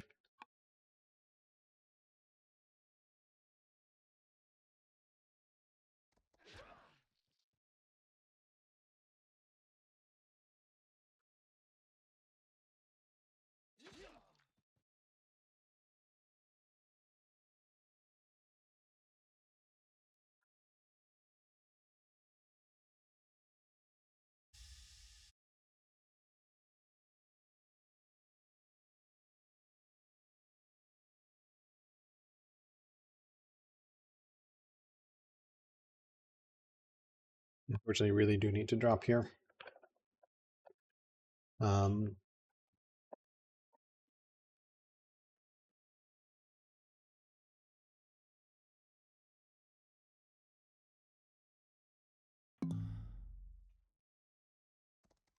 This is a horrible, horrible spot to stop casting, I know.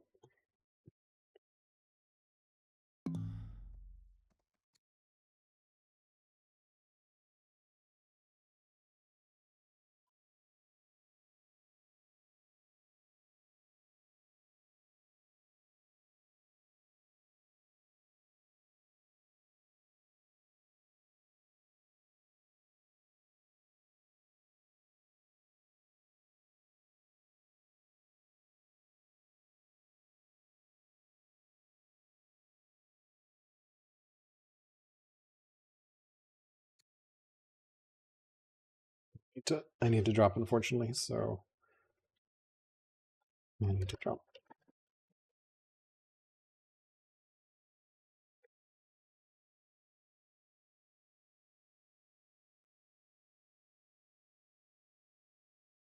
Okay, so unfortunately, I'm going to have to end the stream here on this hell of a cliffhanger. I'm very, very sorry. Yeah, I could only commit for 2.5 hours of casting, and it's been 3. So really, really need to go. But I think, yeah, should be pretty decisive here.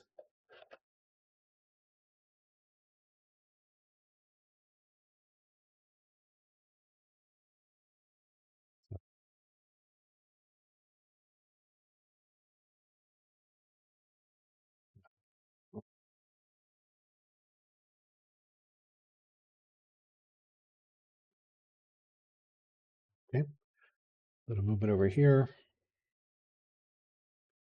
Trying to fling forces toward the front. Might lose the Sholatai. First can heal. Because the hero. Well, I think you get hero in only neutral territory, not in enemy territory. So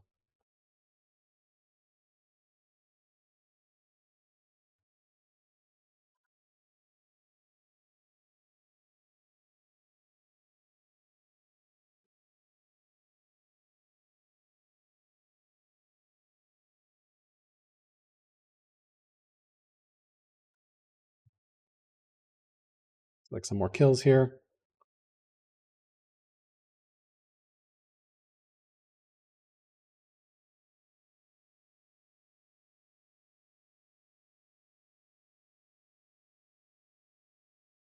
Unfortunately, I need to stop the stream here.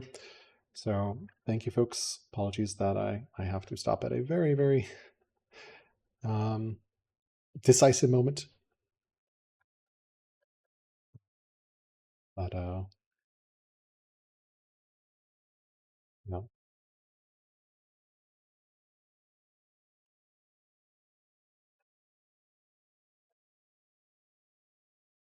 Prior commitment that I need to make.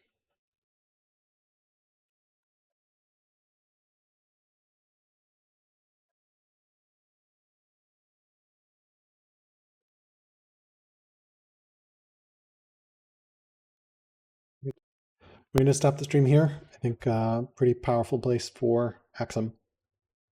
And thank you for watching. And yeah, good luck to both players in the rest of the tournament. Whoever wins here, probably going to see Utica fall here shortly.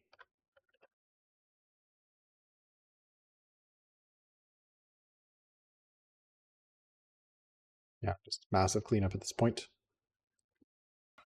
Can, yeah, just wow, so much damage. trying to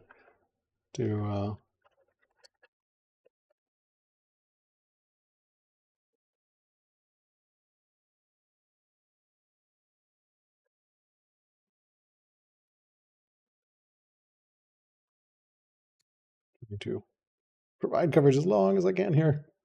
Both players did not seem to notice my chat message that I need to drop, unfortunately. Yeah, but I think this city has pretty much fallen at this point. Rushed out onto here does not really matter. And obviously there's a concentration of Axumite forces here that are pretty much decisive. I think from here on it's going to be cleanup. Sea control does not matter. And the military graph is pretty precipitous in terms of a drop. These guys are also healing up over here, so the city is going to be hanging out either And then there's just not much in the back line, a chariot and stuff.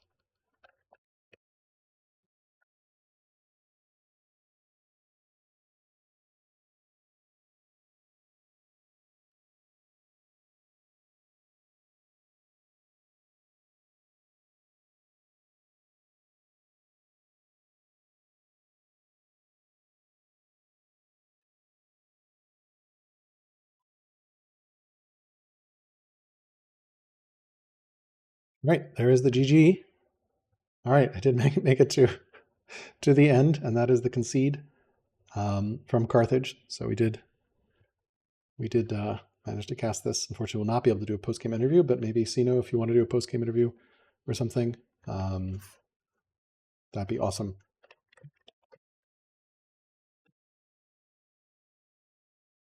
Add you to the chat with the players.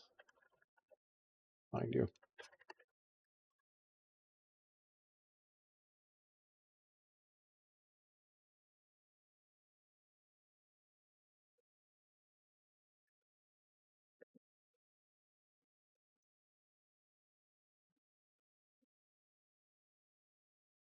Okay, and we'll grab a save.